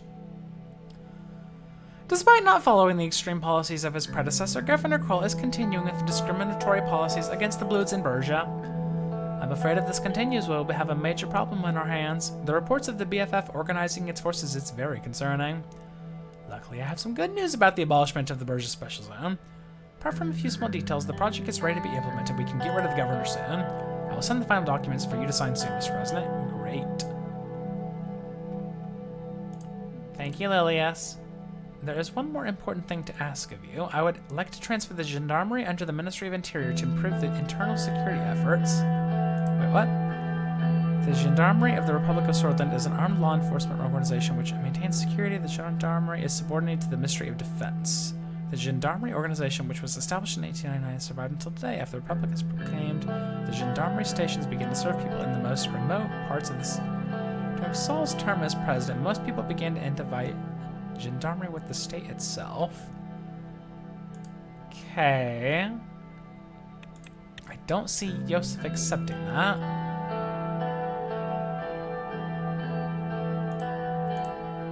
Well, he just might have to agree if the President of Swordland tells him to. The Ministry of Defense shouldn't be meddling with internal security affairs through the Gendarmerie. We had several incidents where they were too violent too quickly, and it stems from military officers giving reckless orders at times. Okay. Well, if the security situation gets more problematic, then it might be necessary. How would that help? I can assure a better internal security structure with cohesion and successful operations. Are you gonna fucking kill me? Are you planning to kill me? Are you trying to get forces to coup me? You've hated me every second of the way. Will you transfer the Gendarmerie to the Interior in the future? I can't make that promise. That is unfortunate. Lilias smiled faintly. Why the fuck did you smile from that? She is so bullshit. She is so bastard. Fuck her. Fuck her entirely. Since the removal of Governor Braun from office, there have been some positive results for our British citizens in Bergia. However, Governor Kroll seems to be looking for new loopholes to continue Braun's racist policies in different ways. Mr. Urson gained a lot of popularity for his fight against Governor Braun and is now leading a peaceful ground movement against Governor Kroll. According to court's ruling, Governor Kroll cannot resume Felix Braun's oppressive policies, but with Mr. Hawker leading the court, finding loopholes may still be a possibility. I'm afraid if Mr. Kroll retains his position for long, we may see tensions rise again. Okay.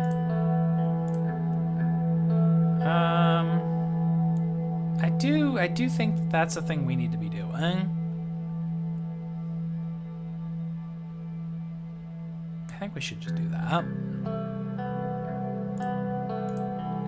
Some people looked at me questioningly. Does anybody have any?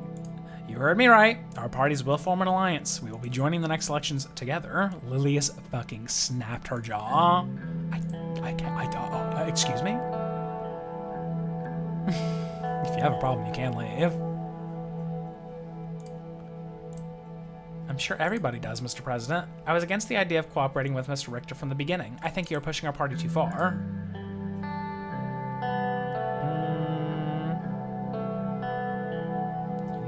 It's a done deal. I disagree. We have much in common. An alliance with them is beneficial for our party. It is. We can get shit done.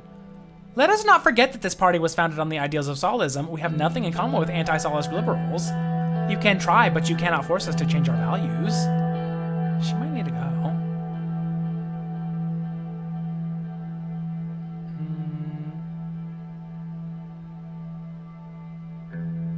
Yeah, I appreciate it, but it's moving. Move on.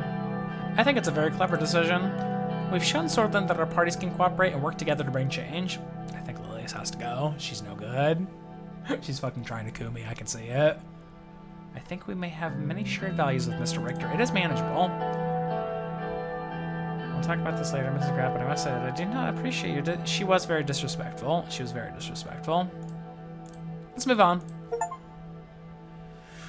Next, I want to talk about our new focus and some of my plans going forward. We need to fix the economy. It's time to focus on changing our party. I will add a new vision in our manifesto. The public opinion is concerning. We must focus on campaigning for the next election already. We need economy. It's about the economy, stupid. It's about the economy, stupid. It's about the economy, stupid. It's about the economy, stupid. It's about the economy, stupid.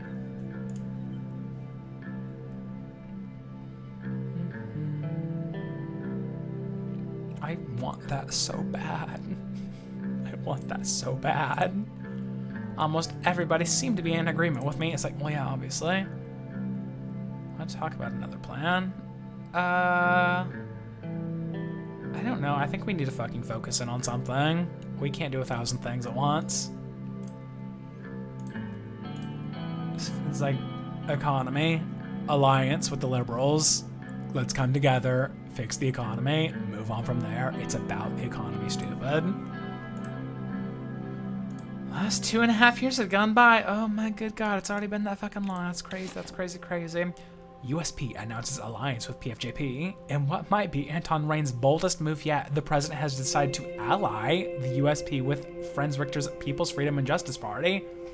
The decision was announced following a private meeting between Rain and Richter and undoubtedly involved some compromise on Rain's side. The alliance could indicate a new, more democratic direction for the USP, or it could simply be a partnership of convenience. We'll see. We'll fucking see. Oh, address to the nation speech. This is where we got all that information from the cabinet, right? And what we do is we come out here and say, it's great, everything's great. Well, no, you can't say that, I guess. I don't know, we'll see. Lucian and I walked into my office in the Maroon Palace to make my address to the nation speech. It was unusually crowded today. Cameras, I mean, we've done several things, all right? We've done several things. We can at least, it's not one of those really shitty ones where it's like, yeah, I didn't do anything. You elected me, did nothing. Did nothing, guys. We've done, like, of the promises I've made, I think I've kept most of them at this point. We did the Constitution. We're fixing the economy, I say, confidently. Are you ready, sir? I'm always ready. I think the crew is ready. As soon as you take your seat, we can go live. I took my seat and rearranged my notes on the desk as a crew member powdered my face with a cotton puff.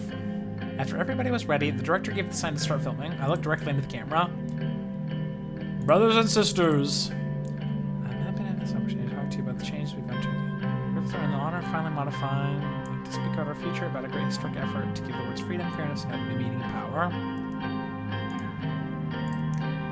2 years ago, I spoke to you of change, and we've accomplished that. I've promised that our government is calm and proud. We have finally brought fairness and balance to it once. We've reached a turning point.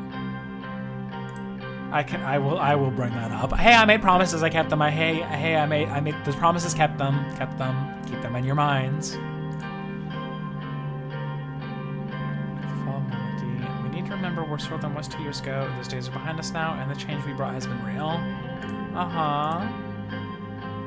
Caused endless confusion and resentment to one that's clear, simple, and fair for all. We made a constitution that no longer protects the rights of selected few elites, but ensures the participation of all. Yeah. By now, I'm sure you have one question on your minds. Will our reforms help you? You bet they will. We see them as the democratization of Sworthland because they close a few loopholes that benefit a privileged few. I've spoken with and received letters from thousands of you. I know how hungry you were for change. Make no mistake. That sounds good. That sounds good. That sounds good. Henceforth, our government shall no longer be able to obstruct the will of the people. Sure. I don't know if I actually did that, but whatever. New term limits will ensure that no single person can block change when it's supposed to. We limit the Supreme Court's iron grip on new. I'll say that because that's me I'm talking about. I'm proud to exchange my own powers for a better future. Presidential decrees are now a thing of the past. Required freedoms for too long has acted on behalf of sinners' deep state interests that ends from now on. I will say that I'm the one fucking president that gave up power. No other fucking president ever does that. We did all of this in a time of economic stress and despite heavy protests. Voices were raised saying that we had to look to our past to get this. We proved and will continue to prove them wrong. Sure. The new changes in our system have planted the seeds for untold future successes, but we, the present-day swords, are not given to looking backward. In this blessed land, there's always a better tomorrow. That's a good way of putting it. I paused to take a breath. With our reforms complete, our government will now focus on the economic development of Sworthland. We will not rest until every sort of citizen enjoys... yeah. Let me assure you, our nation is poised for greatness. It's about the economy, stupid. It's about the economy, stupid. Let history say of us, these were the golden years when Sword's democracy was reborn, when Sworthland reached for her best. Yeah, that sounds nice. Morning will come, victory is close. I'm now glad to say that morning has finally come. That's a nice thing to say. I will not let nice people keep fighting for a stronger, more united Swordland. That's just advertising.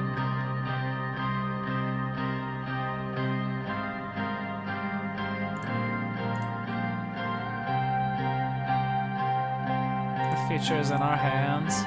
I took another deep breath. A Lucian sheet of flight away from my forehead. Oh no, not the fucking fly!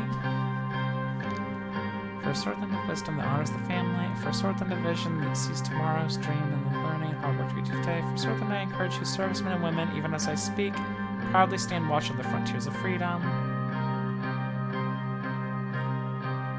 For a Sworthland of vision that sees tomorrow's dreams and the learning and hard work we do today. Sure. We're not here to congratulate ourselves on what we have done, but to challenge ourselves to finish what we have not yet been done. That sounds nice. Thank you.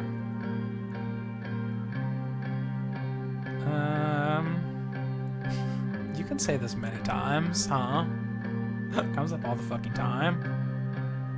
Sure.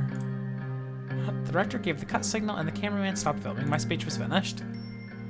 Did you love it? Did you love it?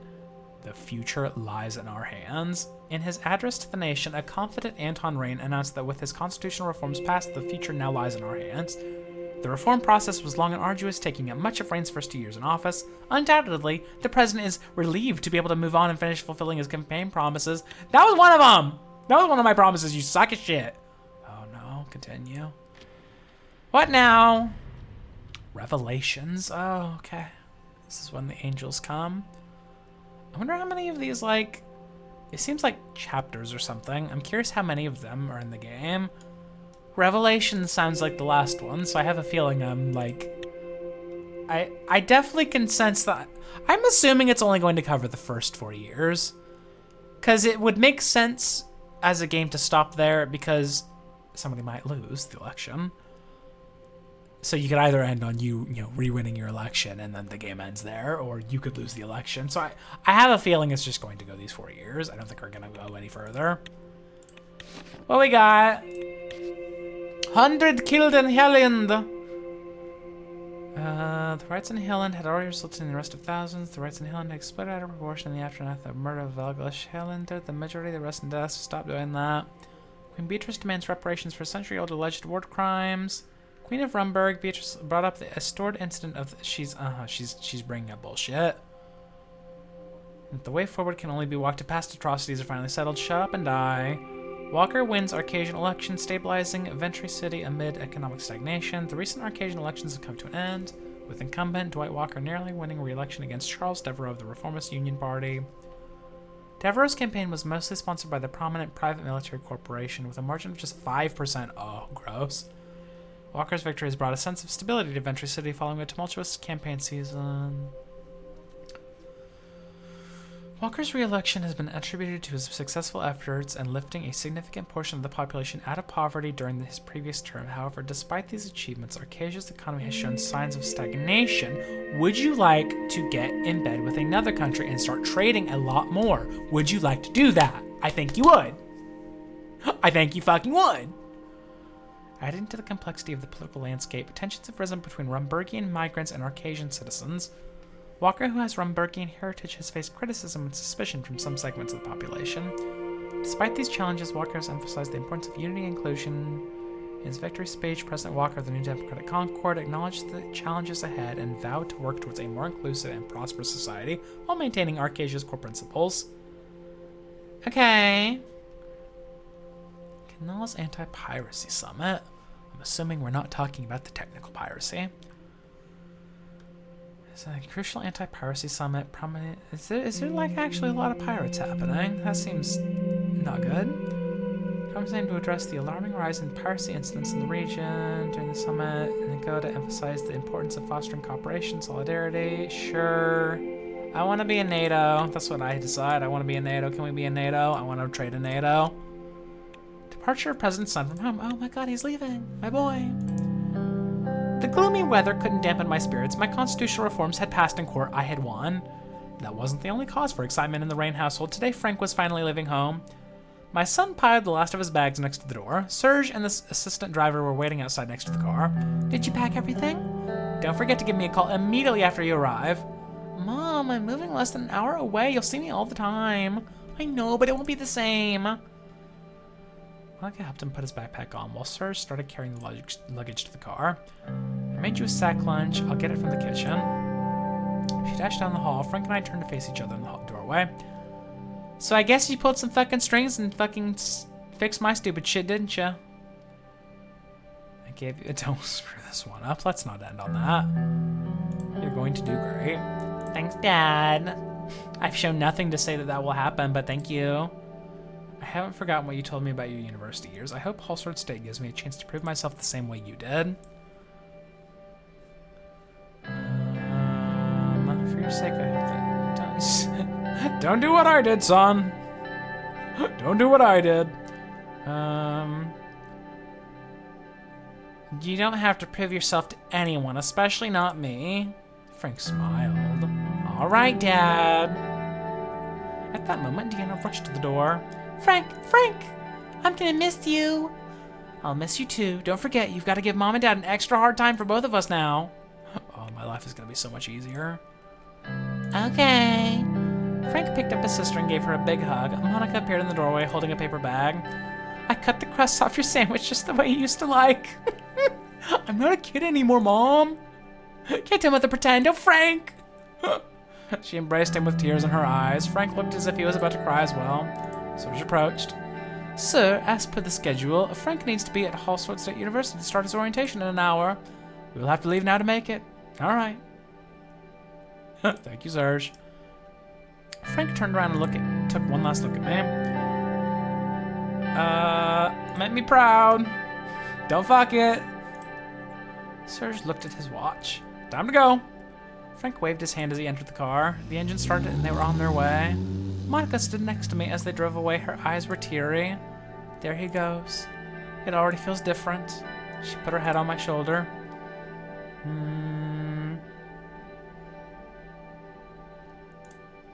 I stroked her hair supportively. She turned to me, kissed me on my cheek, and put her head on my shoulder again.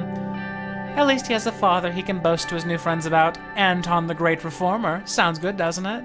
Yes. We watched for a few more minutes, even as the car was no longer in sight. Yay, my son is growing up. What do you fucking people want from me? Dispute with the governor of Bergia. Dispute with the military. The Ministry of Interior and the Ministry of Defense are currently in a legal dispute regarding the jurisdiction and control of the gendarmerie forces. This has led to tensions between the two ministries and their respective personnel. The dispute has yet to be resolved, causing uncertainty and potential issues in the future. Well, don't do that. Well, don't do that, you bastards. People are no good. Oh, the nationwide protests, they've been quelled. That's good. It's one less issue on my plate. Law and order have been restored. We love when law and order are restored. That's always good. What was the other thing that came up? Something else came up. Gendarmerie under defense. Arcade should give them airbase access. Situations. Discontent military personnel and unruly generals. That's not great. That's never a really good thing. Have caused significant discontent, with many feeling that their concerns and opinions have not been adequately addressed. Guys, I don't have infinite money to make your life better. I don't know what to tell you. They want so much of me. I don't know what to tell them. Vogslandian ships harassing the entire Markian Sea. Recent reports from the Markian Sea show that the tensions in the region are at an all-time high after the deployment of the Agnolian Navy around Hieland. I don't know what to do about the money. I passed a whole big new thing that made... Well, this is better than it has been. It used to be at -10, so really we're on the up and up. I don't like that, though. I'm sick and tired of seeing this. I've seen it the entire game. That needs to be fucking changed. I don't know how. How's one fix an economy? According to the Agnolian government, Vogsland is trying to force its hand, and then the Agnolian Navy may need to properly intervene if left with no other options. Other reports come from Swordland, which has reported 4 of their sea vessels had been blocked. Okay. Alrighty. Discussion on the changes to the law. Okay. Lucien and I sat in my office. I was at my desk and he was on the sofa, legs crossed. Sir, I have some news for you. Mr. Hall and I have been working on several possible plans to boost the economy. Lucien. Economy danger. Danger, Will Robinson. Please fix. I thought we were going to fix this ages ago, but it's been 2.5 years and I've been in office and it's still not fixed, so I don't know what to do about that. I hope you have some really good options for me, buddy. I'll make sure you have a chance to see it soon. Lastly, he placed a stack of paper. Miss Graff sent the plans for the abolishment of the special zone of Bergia. We can try passing it through the assembly if you sign it. I guess. That's what we promised to do. I think we can end the meeting here. Thank you for reports, Lucien. Oh, that was a weirdly quick one. Assignment completed. Republic of Lesbia. Overwhelming, neutral. Hey, Lesbia, I want money. Do you want to trade with me? Please say yes. Do you like me? Circle yes or no. Circling over Stallport, the Republic of Lesbia on a scheduled visit to the Republic of Agnolia had failed to get off the plane when it landed on the Stallport National. It is believed that he has been too drunk to get off the plane. Oh, that's embarrassing. You terrible, terrible person. You were so drunk on the plane that your own people just drove in a circle. Go flow. Y'all driving up there? The assembled dignitaries waited at the airplane at the scheduled hour, but Alvarez's plane did not land. Airport officials reported that it was circling over Stallport. After circling for 2 hours, the plane landed, but Alvarez did not come out. Lesbian officials informed Van Horten that Alvarez was unwell and that the foreign minister would join the meeting instead. Ooh, y'all are embarrassing. You are an embarrassing country. I'm glad that's not me. The maroon train slowly started to move. This train had been in service for many years. It had 9 locomotives with special quarters and an office. As the name implied, it was painted bright maroon. Among camera flashes and cheers, we departed from the Hallsword Central's train station. Our destination was Perla, the capital of Lesbia, and the historic route we were using, also called the Southern Express. We passed through Lesbian mountain range to the lowlands, with a short stop at the beautiful Sierra Nueva, where Lesbian security forces joined us. Looking outside the window, the difference in wealth between Vaughan and Sierra Nueva was extraordinary. I heard a knock on the door to my office on the train, and Simon entered. Mr. President, have a seat.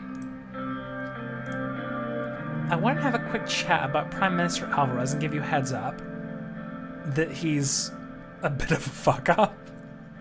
That he's a bit of a drunkard. Go on. He is known to have met with other state leaders while intoxicated on various occasions. I don't know how you could function like that. That's crazy. Some even call him an alcoholic. Yeah, I get the sense. Is this something that could affect this trade deal? Honestly, I don't know. Okay. I like when my Minister of the Economy is like, I don't know. He handed me a newspaper. I already read that one. I'm already ahead of you, man. Apparently he was so drunk that he couldn't get off the plane on a diplomatic visit. After this incident, some say he is unfit to serve, but I don't believe that at all. These are the lesbians people fear. Ridiculous. Why's that? Although his presidency is riddled with these kinds of incidents, I've also heard that he's a shrewd man. I don't think, if he were shrewd, I don't think he'd let that be happening regularly, but sure. Thanks for giving me a heads up, dear. We're almost at Perla. I will return to my cabin now. Very well. A few minutes later, with a long whistle, our train came to a stop. I waved to the crowd from the window. The crowds of reporters that flocked over were pushed away by the lesbian security guards. We made our way to our cars, and the convoy began a short trip to the Yellow House. The Yellow House, ooh. The Yellow House was situated at the very center of Perla, in the middle of a circular park that was off limits to regular citizens. The park was full of roses on small patches. The convoy came to a stop, and I made my way to the main entrance. The assistants directed me to a room to wait for Prime Minister Alvarez. I wait. I sat in the exquisite room and looked up at the golden chandeliers. After 10 minutes, there was still no sign of Prime Minister Alvarez. It was almost time for our meeting. My chair started to feel uncomfortable. I stood up and walked around to look at the various items in the room. A beautiful golden teapot piqued my interests. I guess inspect it. Don't break it. You stupid sack of shit! While I was touching it, the handle broke off. I looked around. Thankfully, no one was in the room. Don't pocket it! You can't do that. That's not okay. Just leave it there. Just leave it and move on. Fucking blame it on the drunkard. The door opened and Patricio Alvarez entered. Although I knew that he was one of the youngest state leaders in the world, I was still surprised by how boyish he looked. At his age, he was leading one of the strongest countries in Eastern Maricopa. He was holding his head like he had a headache, and he was stumbling. Upon seeing me, he immediately composed himself. We shook hands. Maybe it's an act. I think it's an act. I don't think it's an act, but it could be. Over the course... Oh, there's a lot of information on you. I can't read all that. Too long, didn't read. He gestured towards the two couches, and we sat down face to face. President Rain, welcome to Perla. Good to have you here. I hear a lot about your successes. It's so good to be here, Mr. Alvarez. We need to trade. I need money. My economy no good. Please help. I hope you had a nice trip. I smelled the strong odor of alcohol. I'm not gonna say anything, because what is there to say? Let's begin then. So we're here for the trade deal. What was it about again? Can you remind me? I hope to God this is an act. Just go for it, man, I guess. We want to provide Swordfish fishing output in return for lesbian capital. Ah, yes, right. Sorry, I've just been very busy lately. It's definitely an act. You know, being the Prime Minister makes you pretty busy. So I don't have any issues with this deal. Oh, okay. I think it will contribute nicely to the relationship between Lesbia and Swordland. I will sign the executive order. I do, however, believe that we can do much more than just trade. We, by we I mean NATO, I think that NATO essentially, would like to see Swordland in our sphere. I would love that. I think I would love that. Arcasian Treaty. Yeah, I want that.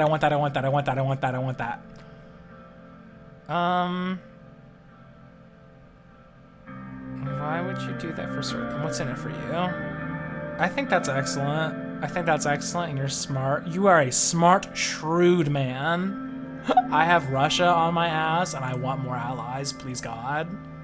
Just the answer I wanted to hear. We need to form a defensive pact against United Cantana and Eastern Marcopa before it's too late. They will attack eventually. I agree. Does that include Rumberg, or is that the other people? It's somebody. It's the commies. He clenched his fist and slammed it onto the coffee table. Those damn communists! We need to stop them before it's too late. Vogs and those barbarians are preparing to invade Helen on false accusations. If Agnolia is first, Swordsland will be next. I will be frank. Eastern Marcopa's only way to survival is through NATO. I agree. Allies. And we need the support of one of the largest players in Eastern Marcopa, Swordsland. The beautiful country of Swordsland is the key to all of this. We need you, Mr. Rain, and we need Swordsland. Are you with us? I think I am. Will you defend our continent against the blight of communism? I think so. I think the money men need to happen because our economy is fucked. Our economy is fucked. We need the money men. No, that's a yes. That's just a yes. That's a Well said. First Hegel will fall, then Mileniev. Oh, I don't know about that. I offer you an alliance. It will come with a special aid package from me. Together we will shield the continent against Milenia's evil. Not to mention that you will have Arcasia's full backing, the most powerful ally you can have in this era. Yeah, I want. Ooh, money. Give. Perfect, brilliant. You don't know how valuable you are, Mr. Rain. You just saved your country from its demise. I mean, you sound like you're trying to get me involved with some shit, which may very well happen, but also I desperately need more allies, so whatever works. I will personally talk to Mr. Walker to let him know of this achievement. We shook hands and he went in for a hug. I could smell the alcohol on his breath. Dude, time and place. I'm afraid I have to leave now to attend to other matters. Thank you for your visit. I mean, that's a pretty good visit. We got a trade deal. I got an alliance out of this. Seems pretty cool. Before I forget, you owe me a teapot. Damn it! He smiled and left the room. Damn it! He knew! Damn it, maybe he isn't a drunkard. Maybe it was an act. Shit. I returned to Harsford with good news. I can't give you a teapot. I don't have a golden one.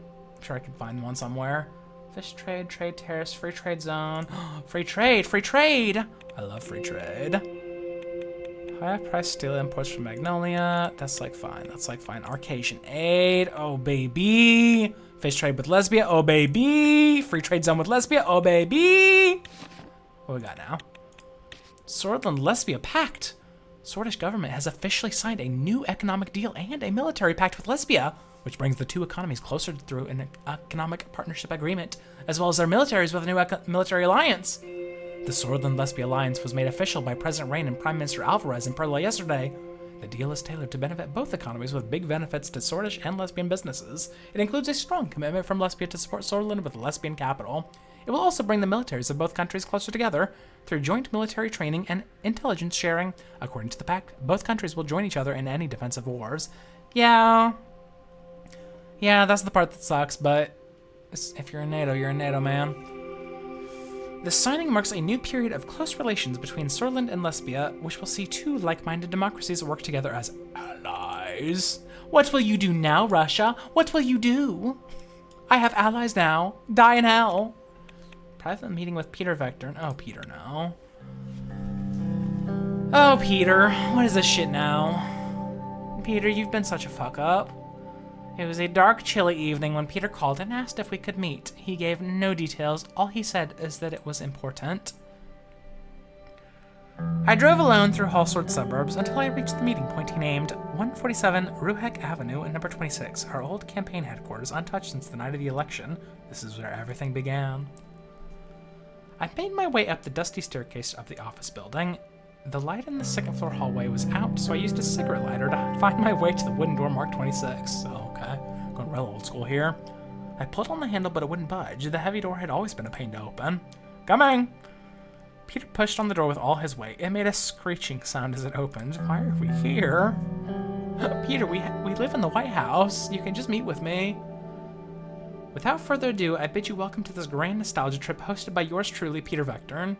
He made an exaggerated bow. The dust from the open door was still settling down. Feeling sentimental yet? Sure. Peter, you've been a massive fuck up, but I'm gonna be nice to you because I don't want you to fuck my life up more than you already have. I haven't been to this place in ages. I miss it sometimes, even that damn door. Come over here, remember this? He walked over to his old desk and pointed at the gramophone that had annoyed our neighbors and kept us company for so many late nights. Peter flipped the switch and it filled the room with swing music from the 20s. I'll be damned, it still works. I thought this office was sold off. No, I've been paying the rent. Too many memories attached to this place just to sell it. And you know, we might use it again soon. For what? He put his hand under the desk and brought a bottle out. He took a swig out of it and passed the bottle to me. Sure, man. I took a swig as well before passing the bottle back to Peter. That's my boy! Yeah, that's Peter, that's that right there. That right there is you to a T, which is a problem. Peter snapped his fingers to the music while going through the items in the room. It looked virtually unchanged since the election night.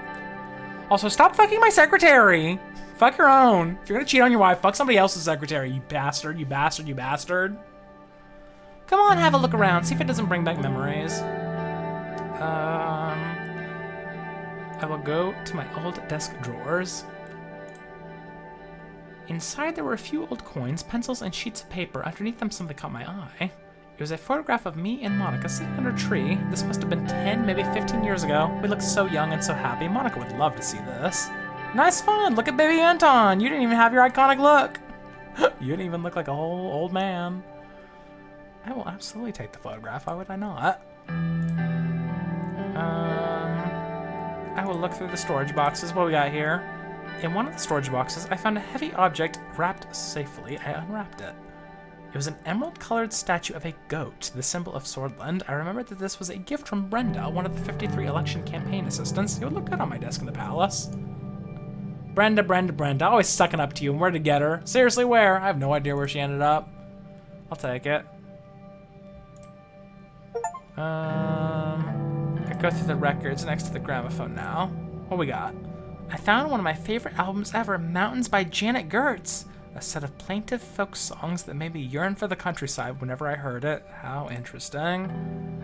Anton Rain does not strike me as like a house pop sort of guy. He looks and sounds like an old man who listens to the oldies. When did the oldies become the oldies, is what he says. What a classic. You should mail that to Frank so we can learn what real music is. I'm sure he'll love it. Enough going through old stuff. Let's talk. Yes, all in good time. He gestured to the bottle he had in his hands. I don't... Peter, I don't want to fucking get drunk with you. It's what you always want to do. We do nothing else together. Fine. He took a very big gulp out of the bottle and staggered to the side afterwards. Are you alright? Yeah, I'm okay. Let's go up to the roof. The view is always... Are you gonna fucking fall off the roof?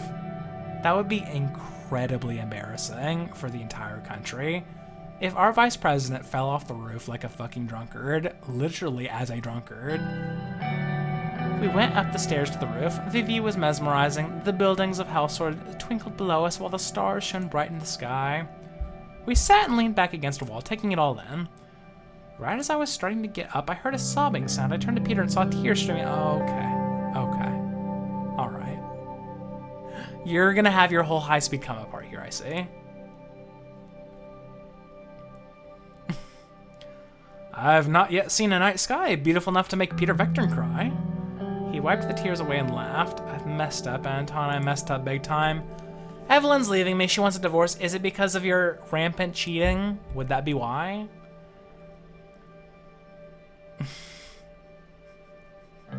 I mean, I'm not surprised at all, like even remotely.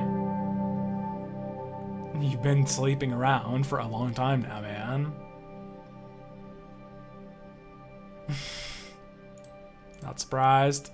No, I guess you shouldn't be. I I've been sleeping with Livia. Yeah, obviously. Yeah, I had a feeling. We got you guys were like flirting with each other in front of everyone. It's just Evelyn hasn't been the same since she lost her job, and Livia was giving me sultry looks from the day I hired her. You were away, I was drunk, one thing led to another. But she's more than just a pretty girl, Anton. She's smart and kind. I think we really connected. No need to justify, brother. Men will be men, right?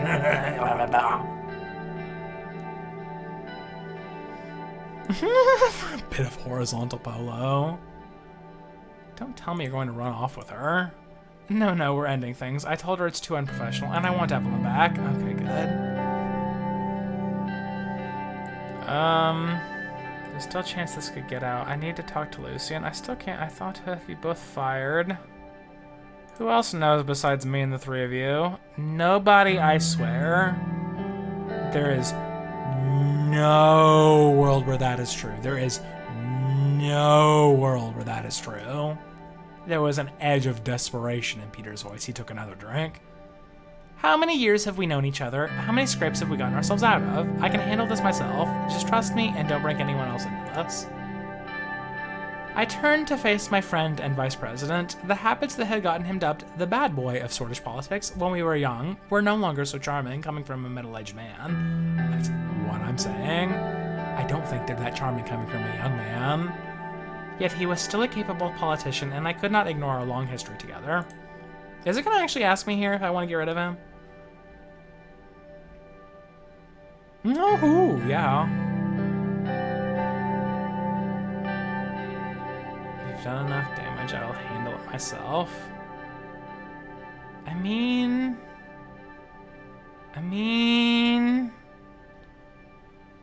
Sometimes you need to fucking play hardball with these assholes. They're not gonna learn otherwise. If we keep giving him the benefit of the doubt for the rest of his life, he'll never get better. Yeah. Yes, Anton, I understand. Thank you so much. Yeah, you better. Don't mention it, though. Anything from my best friend? Without waiting for his reaction, I left the rooftop alone and made my way downstairs. On my way out, I grabbed my belongings and took one last look back at the office. It had been home to so many happy memories for sure, but this visit had permanently cured me of any nostalgia. Yeah. Ruin that, Peter. As soon as I arrived home, I headed up to my study, sat down, and stared at the telephone.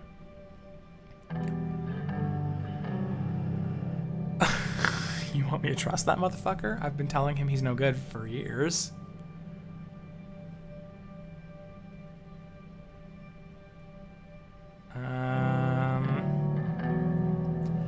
Really, you should tell the strategist. You should tell him, because the strategist needs to know everything. You need to have the murder board. You need to be very clear about everything with your strategist. I don't know if I trust my strategist, though. I don't know if he's any good. He scares me. There's moles about, and I don't know.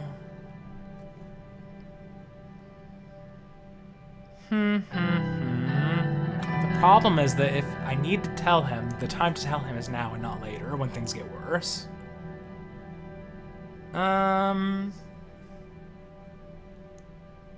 Do we trust Lucian? We had the whole chess scene, which made me think that maybe he was ahead of me. If we've gone off of his advice, has that steered us wrong at any point? I don't know. I'm trying to think. I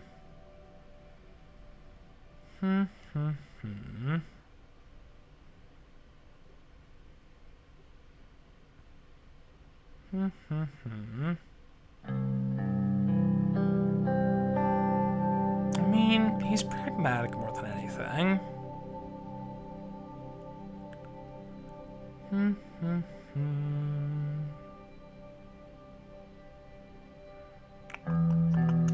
He was also a fucking other agent.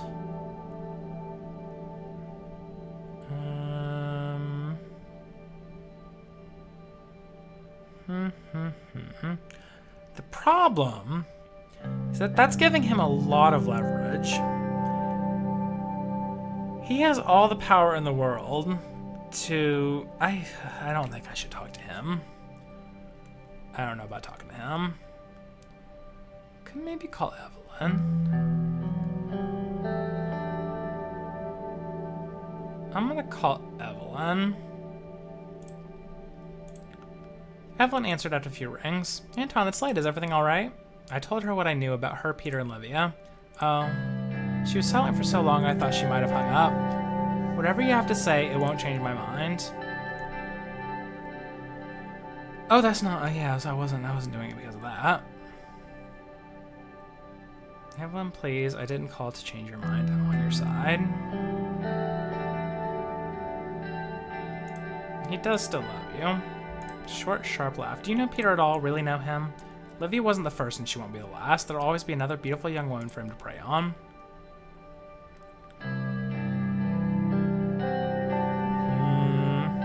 I mean, personally, I would not fucking tell her to get back with him. There's no fucking way. Why would I ever?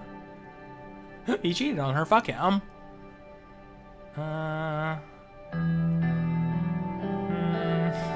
That's not fair. Peter said they had a real connection. It's like, oh, okay, well, that's real nice.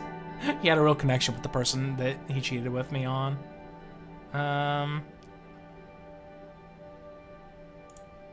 Yeah. I thought I could help curb his worst impulses, but it obviously wasn't true. Look at whom he goes after. Secretaries, kitchen staff, aides. Remember Brenda? Really? What do they have in common? When the vice president asked them for sex, they might lose the job if they refuse. I'd go to the media about this if it wasn't persona non grata at the Holsword Post, and if there was a shred of a chance I'd be taken seriously. But at the very least, I will no longer be an accomplice to his abuse of power, and frankly, Anton, neither should you. Evelyn hung up without waiting for me to respond. I took a minute to think over what she'd said. I'm not calling Lucian. I don't know if I can trust him. I just don't know. I don't know. Continue. I slipped into bed, careful not to disturb my sleeping wife. I will tell her the news about Peter and Evelyn tomorrow. I hope it wouldn't upset her too much. It will. Yes, I saw that shit coming. Saw that fucking shit coming. Called that like the first time I saw him. Voxland trade sanctions against Swordlands. Okay. Chancellor Hagel had condemned the military alliance between Swordland and Lesbia, calling it a great threat. Yeah, that's what happened. Sanctions happen. It's the lever of power they have to pull. Of course, they're going to pull it. Moving on. It was early in the morning after my talk with Peter. The sun was just beginning to peek over the horizon.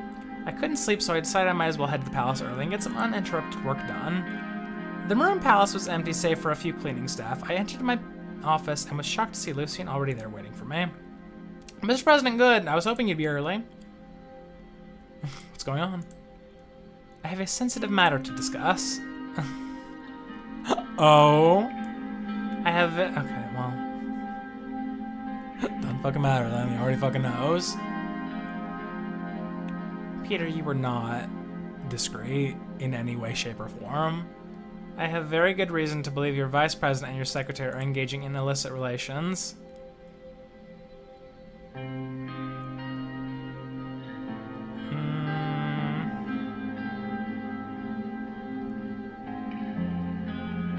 I can't act completely stupid.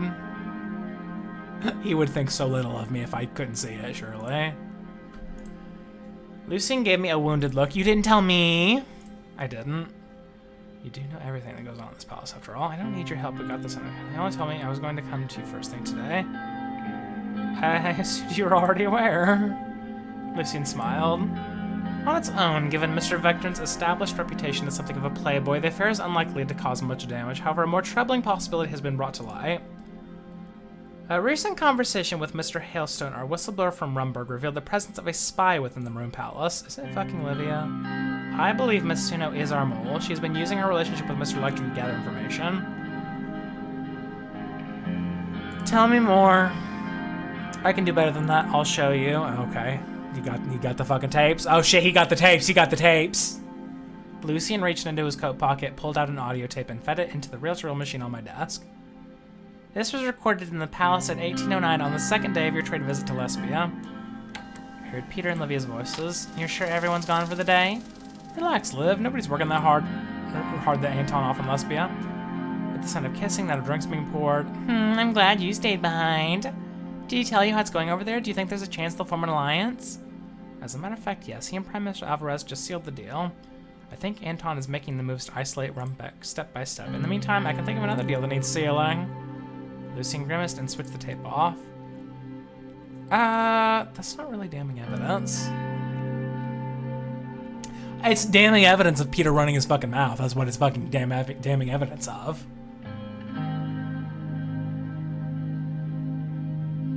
And then what happened? You don't need to hear the rest of it. The important question is, why so much curiosity about these particular alliances, if not because they could strengthen us against Rumberg? And that's not all. I found her resume on file, and there's a year-long gap between her finishing secretarial school and beginning her career. Normally this would have been looked into, but Miss Sona was hired before a background check could be completed by one Peter Vectorn. Speak of the devil. Good morning, Mr. President, Mr. Galad. I didn't realize you'd be in so early. Can I get you some coffee? Oh, I don't know if we need to do that. We don't. That's not how that works. Coffee would be great, dear. Go away. Go away. Please have a seat, Miss Suno. Is something the matter? Enough pretending. Your secret is out. I don't know what you're talking about. Yeah. We should just say that Peter told me everything. That's the cop thing where you play them against each other and they spill like the dipshits. But Peter's also stupid. I think it'd be easier to just say we have evidence. But maybe we shouldn't reveal that we have evidence. Let's start with this. Livia buried her face in her hands. The problem is she's gonna just assume it's about the fucking affair. I'm so sorry, Mr. President. I was foolish and Peter was so nice to me, but it's over now. Nobody ever needs to know. That's not what the President means, Miss Suno. We're referring to you being an intelligence agent for Rumberg. Pardon me, Mr. Glad. Were you feeling all right?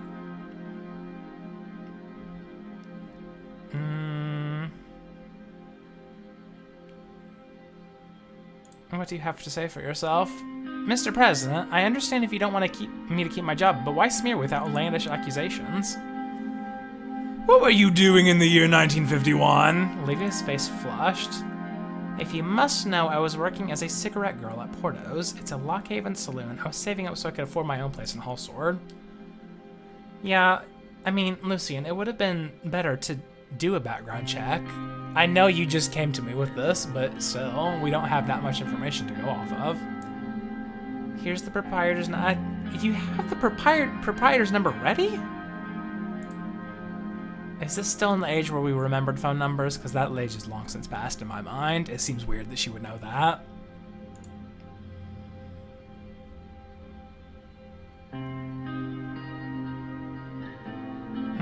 That doesn't say anything because she's your secretary and it's perfectly normal.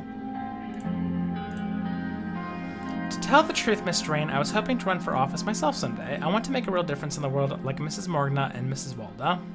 But I guess I messed that up by getting involved with Peter. Now they're all just going to say I slept my way to the top. Yeah, that's a pretty stupid thing to do. It's a pretty stupid thing to do, lady. How did you know about that conversation?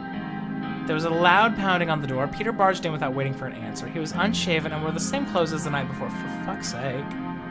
I came as soon as I heard the three of you were in here. Anton, what the hell are you doing? I told you I had this under control.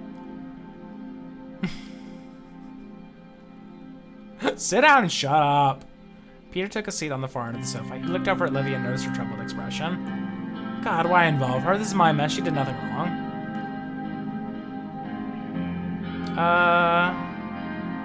I mean, I would not say that it is certain that she is a spy. I think it's perfectly possible she is a spy.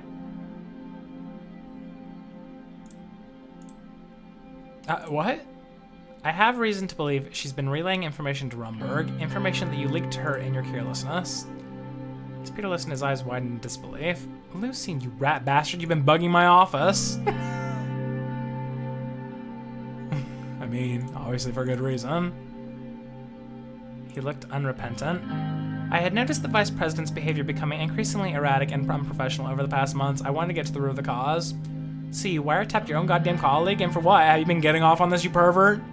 Certainly not. I believe that along with the Rumberg whistleblower's admission that there was a spy in the palace and certain gaps in Miss Suno's resume, this tape makes a compelling case to investigate the Secretary for Espionage. Whether or not the investigation yields positive results, Mr. Vector ought to be held accountable for his willingness to divulge such sensitive information. He ought to stand trial or at the very least resign. Ooh. If I may, Mr. President, I've been paying attention to what goes on in the palace, not because I'm some sort of agent, but out of genuine interest. Hard as that may be for you to believe, Mr. Galad. And from what I've seen, this man has been attempting to undermine your vice president at every turn, perhaps with the goal of replacing Peter himself. I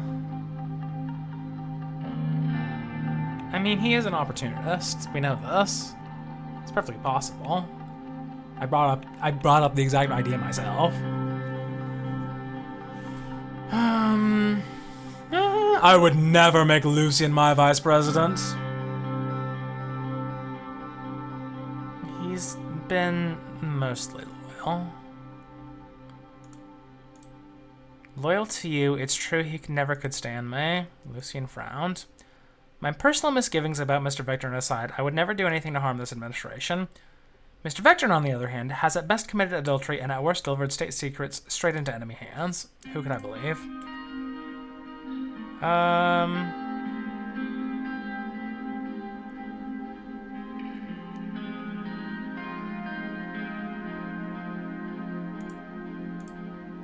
Peter and Livy exchanged worried glances before exiting my office.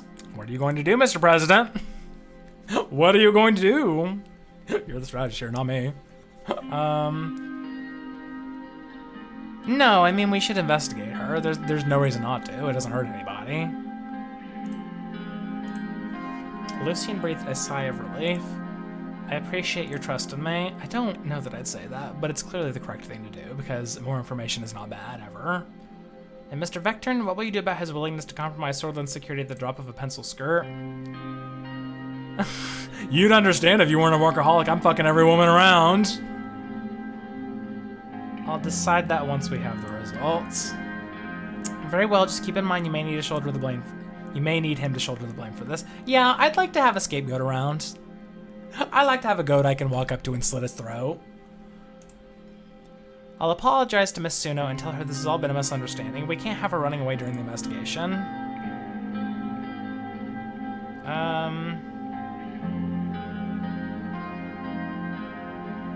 I'll do it myself. Very well, sir. I sat by myself for a while, wondering what exactly I'd set into motion. Sucks. Please don't be in the news. Please don't be in the news. Please don't be in the news. Racist speaker at British Holiday. Can't talk to you about that. Announces successful endeavors in fostering stability to the president over his upcoming regional holiday. Will say holds some significance. The Remus Holstrons and don't care. Okay. Result of the affair scandal. Oh, I'm so glad. Let's do anything else first. Let's do anything else first. The morning sunlight streamed through the windows as Lucy and I entered the White Room. I sat down. Lucy remained standing. I'm afraid I won't be able to join you for your meetings today, sir. The business surrounding Livia Suno is taking up all my time at the moment.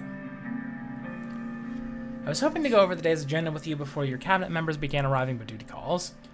He walked out almost immediately as if she'd been waiting for him to leave. Livia entered with a carafe of coffee. She poured me a cup with a smile, then took a look down at the folder in front of me. Looks like you have quite the packed agenda for today, Mr. President. I'm sorry about the disturbance my indiscretion caused. I hope it didn't create too much extra work for you. It did. It did. It wasn't your fault. It was my lecture of a vice president.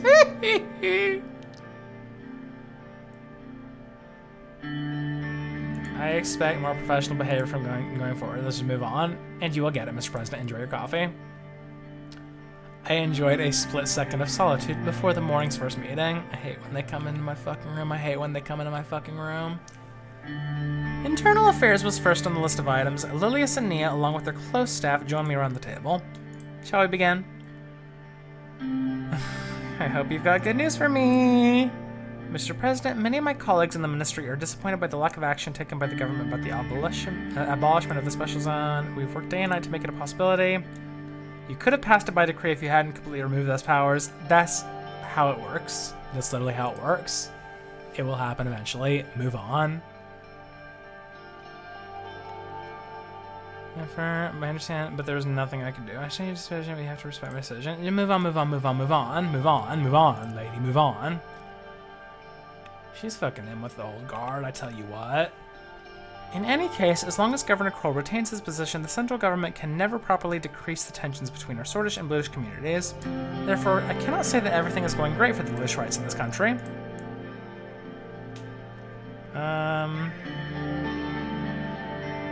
What are you trying to say, Mrs. Morgna?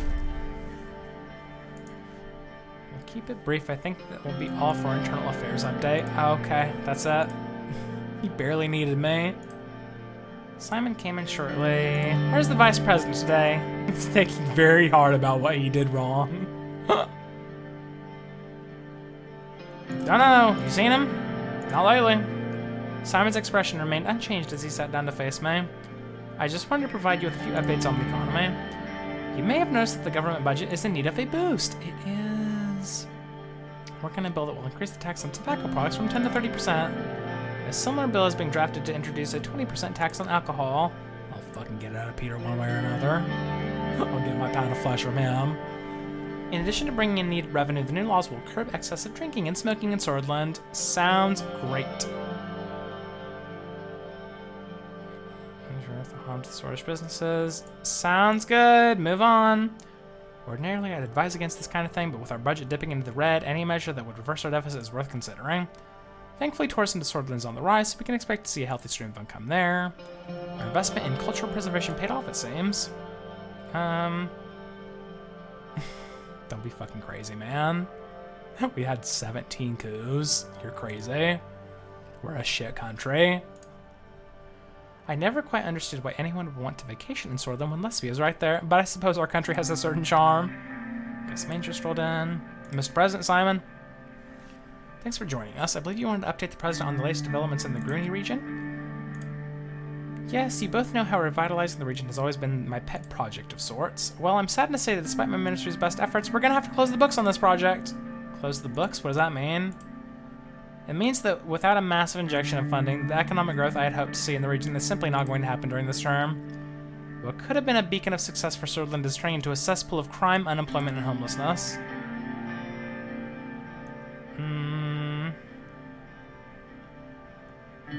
This is try-turn green something it wasn't.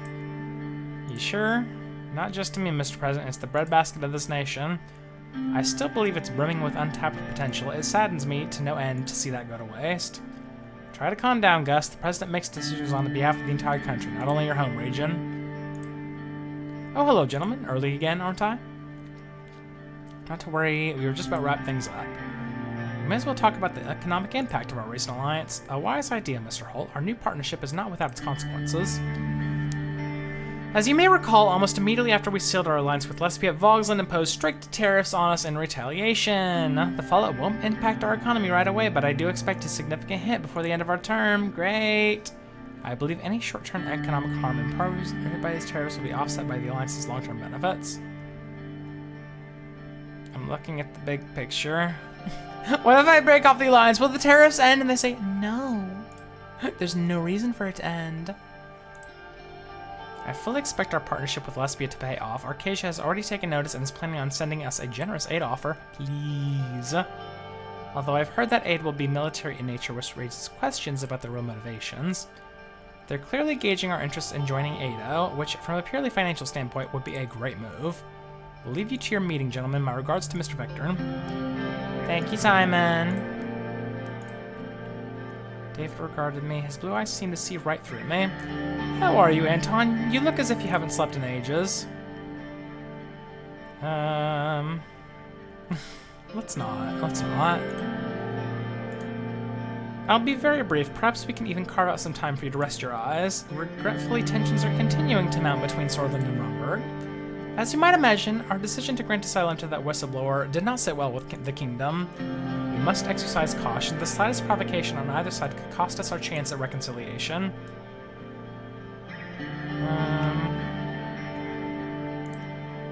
I don't want war shit. A compromise in the name of the greater good may spare countless lives. I'll leave you to it, Anton. I know you've got a lot on your plate. You people have a lot to say, and not much is actually being said. You people talk to me all the time, and we don't actually talk about all that much. Always a pleasure, David. I'm so glad I'm not tired at all, in the slightest. I'm waiting for that headline. I'm waiting for the headline. Starts the new season with the flourish. Don't care about that. Discovers an Arcasian base in Polaris. In this startling revelation, a United Container satellite has uncovered a massive Arcasian military base in Polaris, strategically positioned within bomber range of United Container. Ooh. With government officials threatening to establish a naval base on the continent in response. The base equipped with advanced weaponry and communications. What is Polaris? What the fuck is that? Hang on.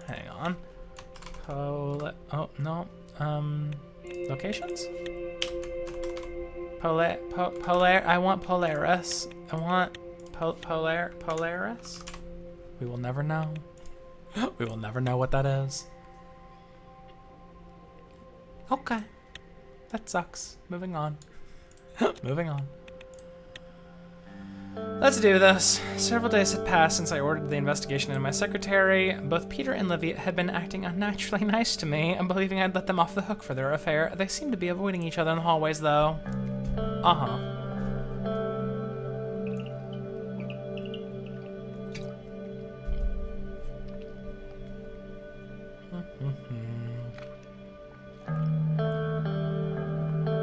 was just settling in behind my desk when Lucian knocked on my door.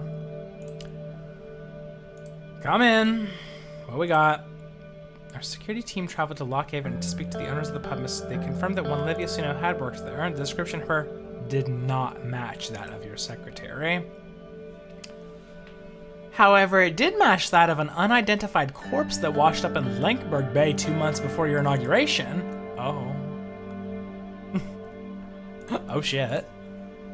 Further investigation by our operatives in Rumburg matched Miss Suno's description to a woman named Ilana Vance, last seen graduating from Krimsrad Political Sciences Institute. Our whistleblower from Rumburg recognized the name Vance as belonging to a deeply embedded covert agent, although he had previously assumed it was a man. That lying two-faced succubus! You should have figured this out ages ago. How could we have missed all this? As mentioned, Miss Suno was hired without a background check. It's possible this all could have been avoided had any of Mr. Vectron's blood flow been directed to his brain when he selected her. But none of that can be helped now. Now the question is, what are you going to do, sir?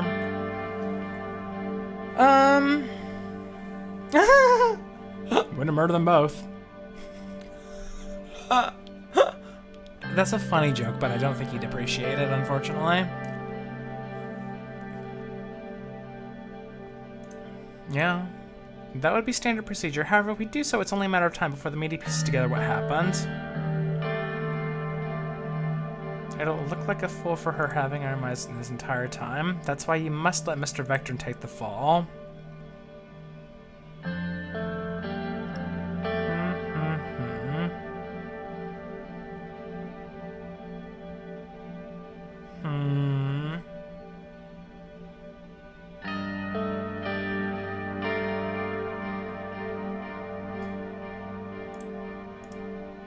Problematic is an understatement. Mr. Vectron put you in danger by failing to order a background check on your closest personal staff. He betrayed your confidence to a woman with whom he was committing adultery. Anton, would you do the same to your so-called best friends? No. I am your chief strategist. I have advised you on what I believe is the best strategy, but of course the ultimate decision is yours.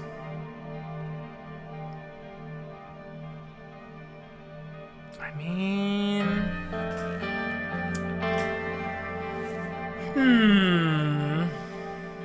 What does him being a scapegoat mean exactly? Like, what do you think we're gonna do with this? This is going to... using the vice president, that's going to fucking rock the world. This world, at least. I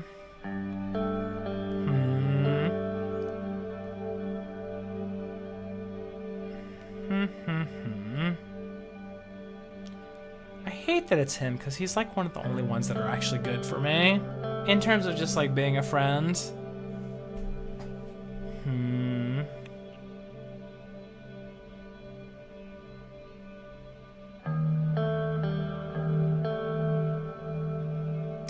what to do.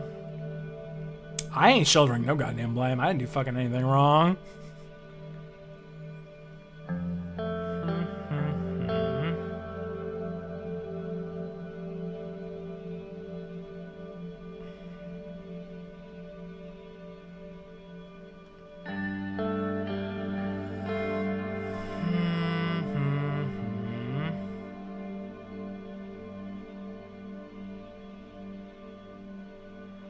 Really backstabbing him here if we do this.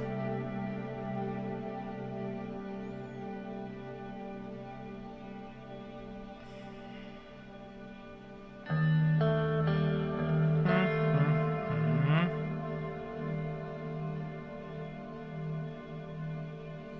don't know what to do. He's also good at his job. Like we saw him working with everybody frequently, and they do like him.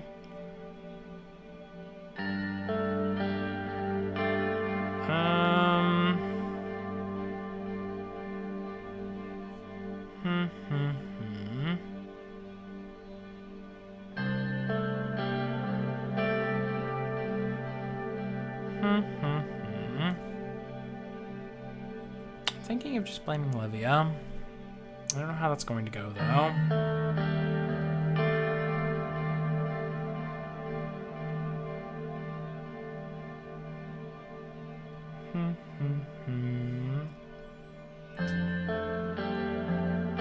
think I'm just going to do this. So he was about to jump along. Instead, he smiled thinly. Very well, I shall write a statement for you to read at the press conference. He's totally gonna fucking backstab me. Oh well. I'm gonna have one term and I'm going to do a lot with it. I don't know what else to do. I don't think I'm gonna win the next term, but oh well. Explain. After a few minutes, I rang for Livia. Is there something you need, Mr. President?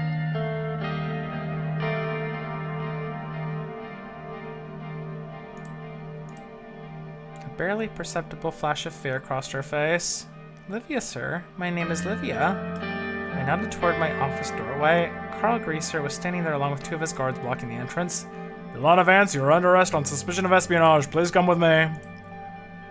What the hell is going on? Mr. President, have you let this thing get to your head? I thought you were smarter than that.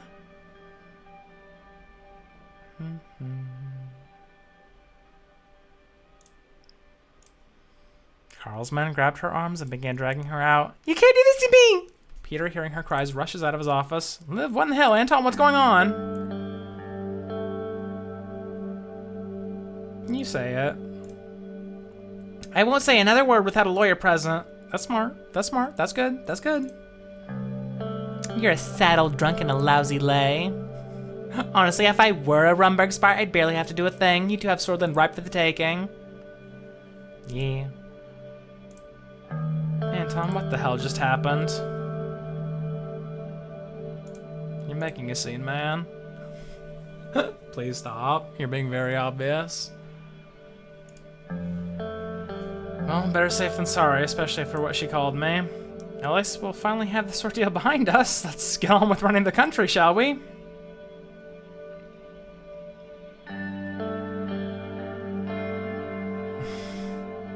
What would I even have to say here? I wasn't going against Peter. You look like shit. Why don't you take the rest of the day off? Yeah, let's just say that. Thanks, Anton. I do need a little time, but I promise it's going to be a whole new me from now on. I hoped he was right about that. I don't know if I made a good decision there. My only thing is, I know that Peter is loyal to me. I know that Lucien is not.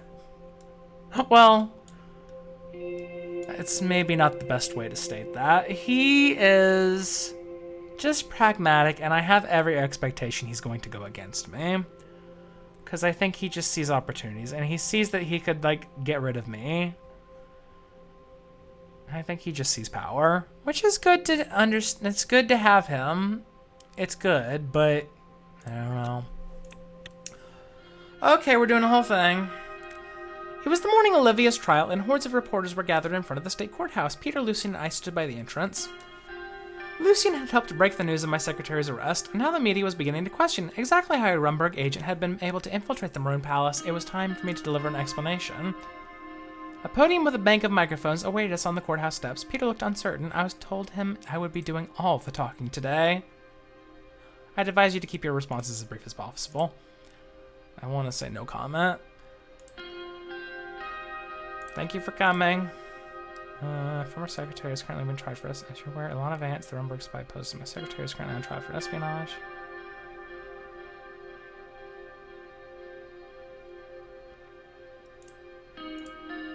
Certain officials failed to conduct the necessary background check. They are now under investigation.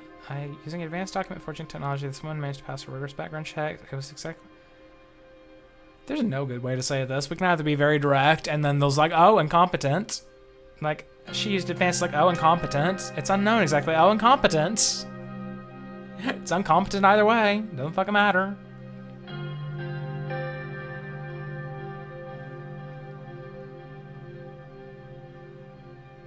Using advanced document forging technology, this one managed to pass a rigorous background checks and infiltrate our administration.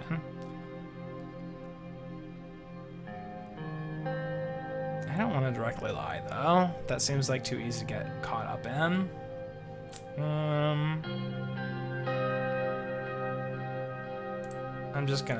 not giving them anything.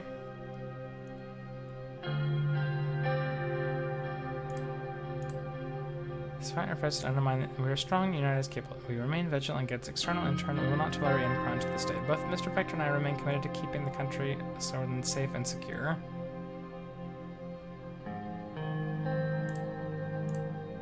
Thank you. Go away. Many camera flashes went off. A reporter raised her hand to speak. No. We won't be taking any questions, thank you. Oh, Peter! I have credible sources saying you personally oversaw Miss Suno hiring and may have been carrying on an inappropriate relationship with her. Attempts by to smear Mr. And you are going to disregard Mr. Vector's established reputation as a serial philanderer. Get out, get out, get out, get out.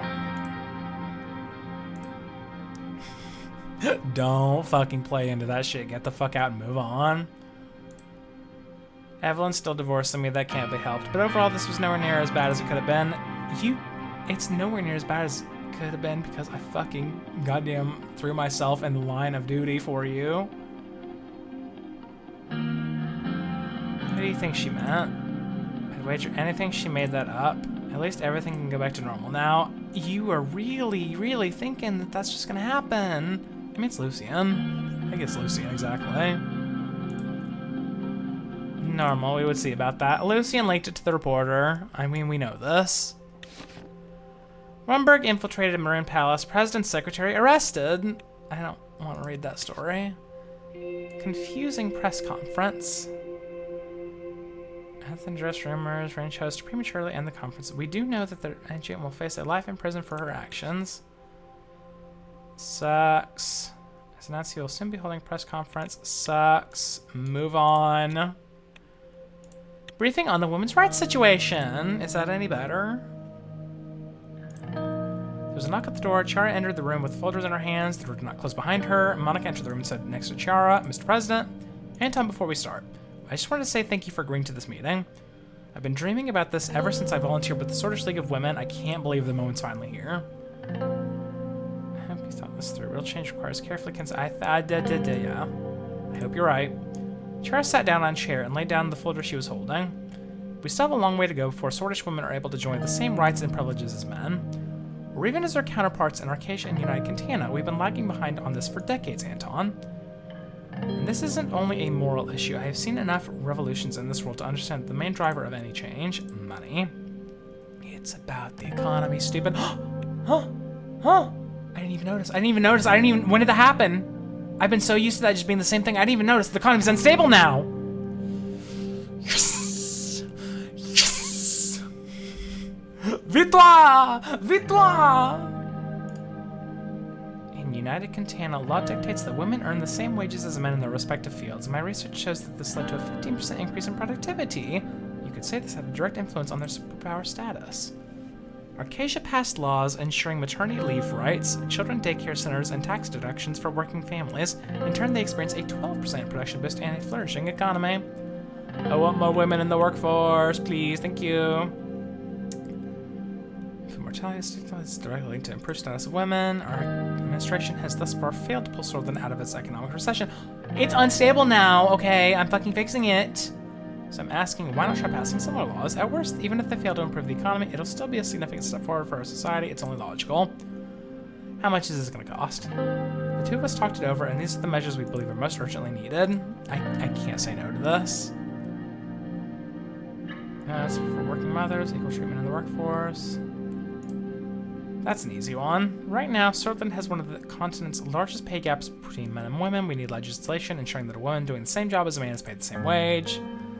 We'd also introduce quotas to get more women into the positions of power in the assembly, for instance, or on the boards of corporations.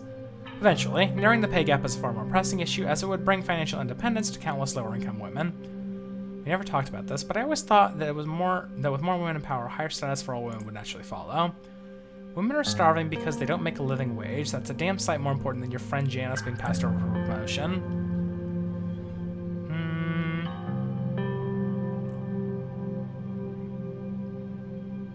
I don't see much of a problem. Attacking the pay gap is much more urgent. Monica, shut up. Monica, you're in the White House. Monica, you're in the White House making decisions. Shut the fuck up. What are you talking about? I shouldn't have to tell you how crucial this is. It is utterly unbelievable that in this day and age, Swordishmen men are legally allowed to beat their wives. It's a fucking travesty. I'm happy we're on the same page, obviously. As incidences are especially high within Bluish communities, I would also advocate for setting up a special domestic violence task force in collaboration with Bluish women's rights organizations. Are you sure there's something we ought to focus on? The Bloods are different. They have their own rules. Oh, they're different, you say? The Bloods... We can't let women suffer under the patriarchy, no matter their ethnicity.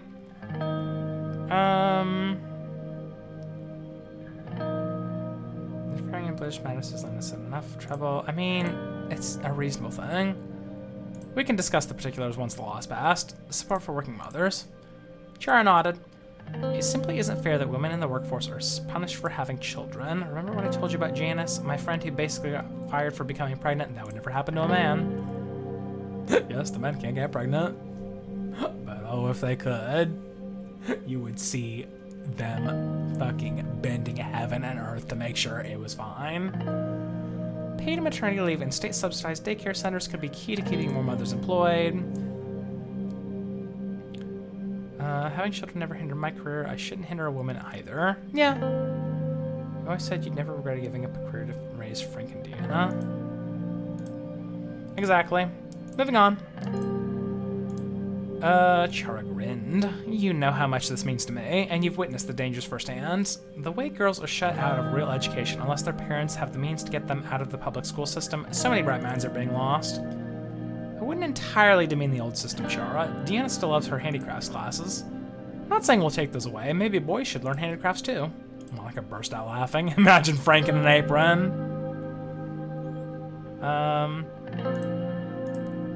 Good, then we see eye to eye on the matter. That covers all subjects. What are your thoughts so far?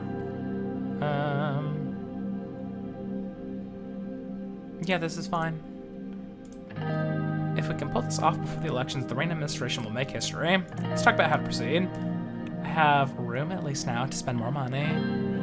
It will make the economy worse, but I don't know.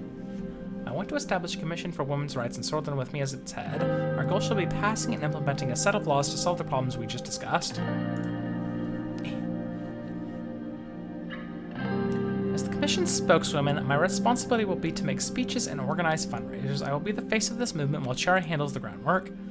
If I can show that the First Lady is behind this movement, many women will feel encouraged. Especially those who aren't keen on pantsuits. The organization's name will be Commission on the Status of Women.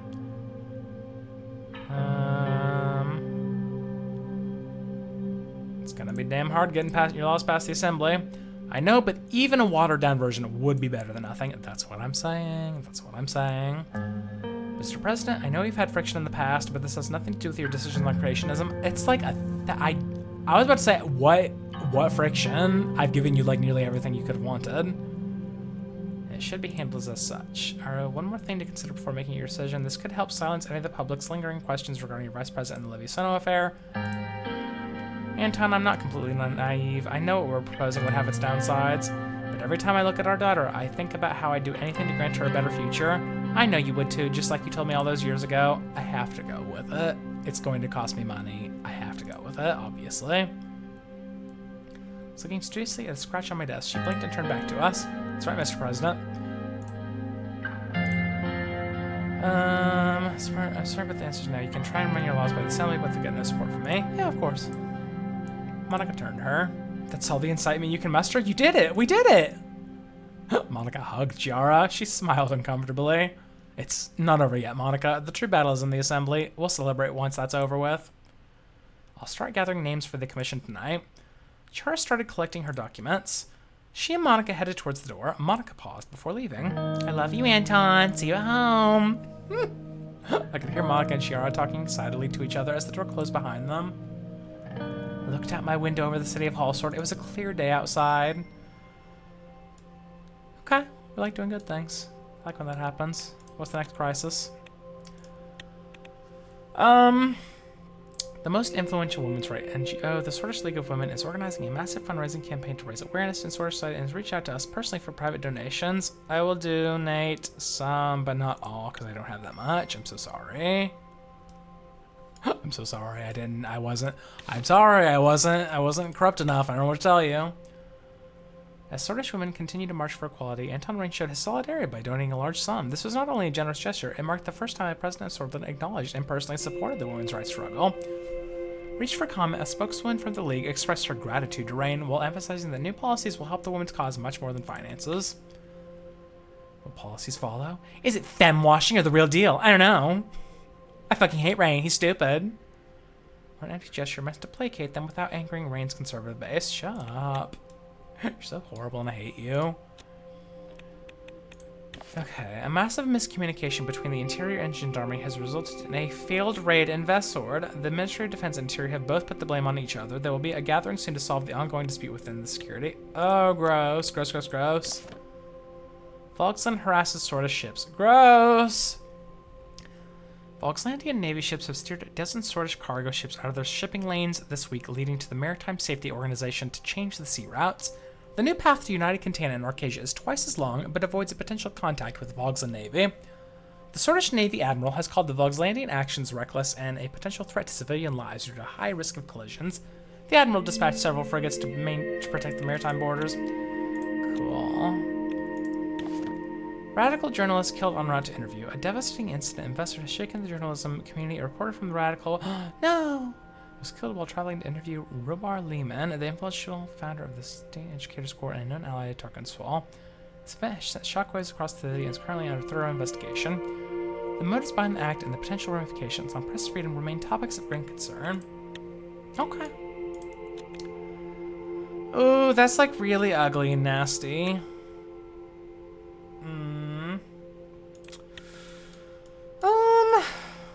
I know it's a bit early, but I think I'm gonna call it here. Mostly I have to go to the bathroom and I don't want to have to like go there and then come back, so we're close enough anyway. Went for 3.5 hours, that's fine. I don't really want to deal with this right now. It sounds shit. I hate the Ministry of the Interior. Oh, here's my little guy. I love my little guy. He's adorable. But yeah, I think I'll end it here for the day. We've done actual good changes. Good things have happened. The economy has gone from danger to unstable, which I think is a massive, massive win, personally. I'd love if that went to green, but I'll take an unstable for now. And I thus far have not been cooed, which is itself a victory. So there is that. But anyway, we stream every Tuesday, Thursday, and Saturday from 6 to whenever I feel like it. Thursday, I have Baldur's Gate going. I don't know if people are actually available. We haven't talked about it yet, and I don't know what we're doing Saturday. But we do things all the time. So if you enjoyed this, we have many other hosts. We have many other things we play. We play mini games.